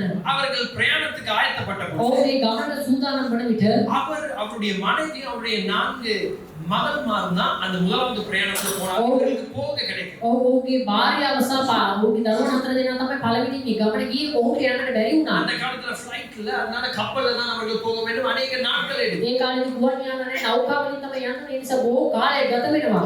அவர்களை மறுபடி சந்திக்க முன்பதாக ඔවුන් නැවත හමු වෙන්නට சில நாட்களுக்கு பின்பதாக දින කිහිපයකට පසු அவருக்கு ஒரு டெலிகிராம் வரும். ඔහුට ටෙලිග්‍රෑම් එකක් එනවා. நான் மாத்திரமே தப்பினேன் என்று. මම විතරයි බේරුනේ කියලා. அவருடைய மனைவி மாத்திரமே அந்த கடல்லே ஒரு விபத்து நடந்து அவருடைய 4 மகள்மாரும் இறந்து போனார். ඒ ඔවුන්ගේ භාර්යාව සහ දරුවන් ගියේ නැහැ. බුදු බහක් වෙලා ඔවුන්ගේ දරුවන් හැමදේම මැරලා භාර්යාව විතරයි බේරුනේ. அவர் சேர்த்து வைத்ததெல்லாம் இழந்தார். ඔවුන් එකතු කරලා තියාගත්ත හැමදේම අහිමි කරගත්තා. மறுபடியும் வாழ்க்கையை கட்டும்படியாக பிரயாணம் பண்ணின பொழுது அவருடைய பிள்ளைகள் எல்லாவற்றையும் இழந்தார். නැවත ජීවිතේ ගොඩනගන පිණිස ගමනක් යන විට ඔහුගේ දරුවන්ව අහිමි කරගත්තා. இந்த நேரத்துல தான் அவர் உலகத்துல மிகவும் பிரபலியமான ஒரு பாடலை எழுதினார். මේ වෙලාවේදී තමයි ඔහු ලෝකයේ දැනට බොහෝම ප්‍රසිද්ධ වෙලා තියෙන ගීතිකාවක් ලිව්වේ. இந்த ஆங்கிலத்துல அதிகமான நேரத்துல சில இடத்துல கேட்டிருப்பீங்க, it is well with my soul. என் ஆத்துமாவிலே நான் நலமாய் இருக்கிறேன். ඔය ඉංග්‍රීසි භාෂාවෙන් කාලේ මාගේ ආත්මයෙන් මම සුවසේ වාසය කරමි. அவருடைய முதல் 2 வரிகள் இதுதான். ඒ ඔහුගේ පළවෙනි පදයන් දෙක මේක තමයි. சமாதான நதியை போல என்னை சூழப்படுது. සමාදානයේ නදියක් මෙන් මාව වස් වෙලා ගනිද්දී பிரச்சனைகள் அலையை போல புரண்டோடி வந்தார். ප්‍රශ්නයන් ගලමින් මා පිට පැමිණියා. என் ஆத்துமா உண்மையில் நலமாய். මාගේ ආත්මය වහන්සේ තුල සුවසේ වාසය කරයි. ஆராதனையிலே அவ்வளவு ஒரு தூய்மையான, அதுல என்ன உபத்திரவம் வந்தாலும், නිසා මොන පීඩාවක් என்ன போராட்டம் මොන வந்தாலும் පොරවැළීම් ආවත් தேவனுடைய ஜனம் தப்பலாம். දෙවියන් වහන්සේගේ ජනතාවට බේරෙන්න நிச்சயம் தப்பலாம். අනිවාර්යයෙන්ම බේරෙන්න நிச்சயம் පුළුවන්. கரை சேரலாம். අනිවාර්යයෙන්ම වෙරළ තීරයට යන්න ஒரு පුළුවන්. ஆமென் சொல்லுவோமா? ආමේන් කියමු. இதுதான் நடந்திருக்கிறது. මේ තමයි සිද්ධ වෙලා තියෙන්නේ. இந்த தேசத்துல இருந்த பரிசுத்தவான்களும் பரிசுத்தவாட்டிகளும் அநேகர் இந்த தேசத்திலே பல போராட்டங்களை මේ கண்டிருக்கிறார்கள். දේශ සිටියව බොහෝ සුද්ධවන්තයන් බොහෝ පොරවැළීමට මුහුණ දී තිබෙනවා. எத்தனை உபத்திரவம். කොපමණද පොරවැළී? நம்முடைய தேசம் யுத்தத்தை අපේ கண்டிருக்கிறது. දේශ යුද්ධයක් දැකලා තියෙනවා. நம்முடைய தேசம் பலவிதமான இயற்கை அனர்த்தங்களை கண்டிருக்கிறது. අපේ දේශ බොහෝ ආකාර ස්වභාවික ආපදාවලට මුහුණ දී තිබෙනවා. அரசியல்ல விழுந்து போன தேசம் விழுந்து போயிருக்கிறது. දේශපාලනික වශයෙන් අර්බුදයන්ට ලක් වෙලා තියෙනවා.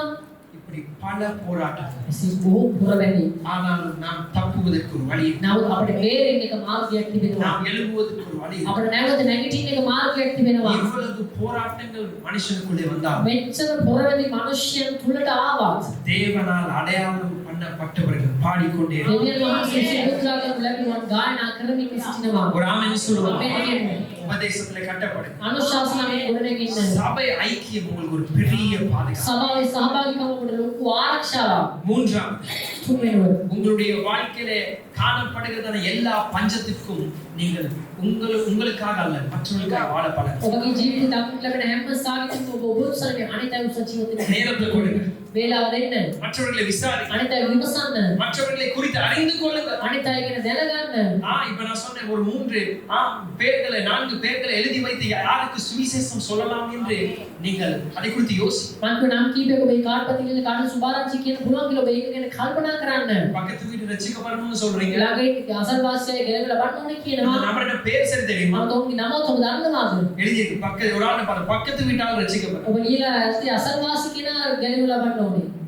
அந்த அளவுக்கு நம்ம ඒ තරමට අපි விசாரிக்கணும். විමසනවා. யார் ரட்சிக்கப்படணும்? කවුද ගෙලවල වන්න ඕනේ? பக்கத்து அவனுக்கு பேர் இல்லையா? එයාට නමක් නැද්ද? நேரம் இல்லை. වේලාවක් නැහැ. எங்கள் வாழ்க்கை மற்றவர்களுக்காய் கொடுக்கப்படும். අපේ ජීවිත අනිත් අයට අපි දෙන්නට ඕනේ.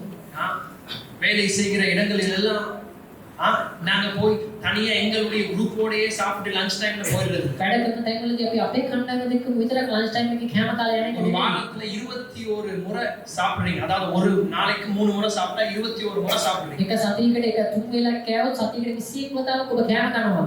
அதிலே 4 முறை இல்ல 3 முறை இயேசுவை அறியாத ஒரு நபரோடு உட்காருங்க. ඒකේ තුනක් නැත්නම් හතර වතාවක් කරේ යේසුස් වහන්සේ දන්න කෙනෙක් ඔබ කැඳ වෙලා තමයි. ஆதாயப்படுத்தலாம். මේක තමයි අපිට ආදායම් කරගන්න පුළුවන්. இப்படிதான் மற்றவர்களை குறித்து நமக்கு அந்த சிந்தையிலே, அதாவது சுவிசேஷ சிந்தையிலே நாம் வளரணும். මේක තමයි අනිත් අයගෙන මේ සුභාරංචි සිතුවිල්ලෙන් අපිට වර්ධනය වෙන්නට පුළුවන්. நாலாவது, இடைவிடாமல் ஜெபம். හතරවෙනි නොකඩවා යාඥා කිරීම. எல்லா வியாதிகளிலிருந்தும் தேவன் நம்மை விடுதலை செய்வார். සෑම රෝගයකින් වහන්සේ අපව වෙනස් நம்முடைய කරනවා. குடும்பங்களை பாதுகாக்க අපේ පවුල ආරක්ෂා කරන්න ඕනේ. பரிந்து பேசி ஜெபம் பண்ணு. ඔබ ඕනෑ කමින් යාඥා කරන්න. இதுதான் தேவனுடைய அடையாளம். ආතම දේවස සංකේතය. யாவரும் எழுந்திருப்போம். කෙනෙක් සිරිපුණ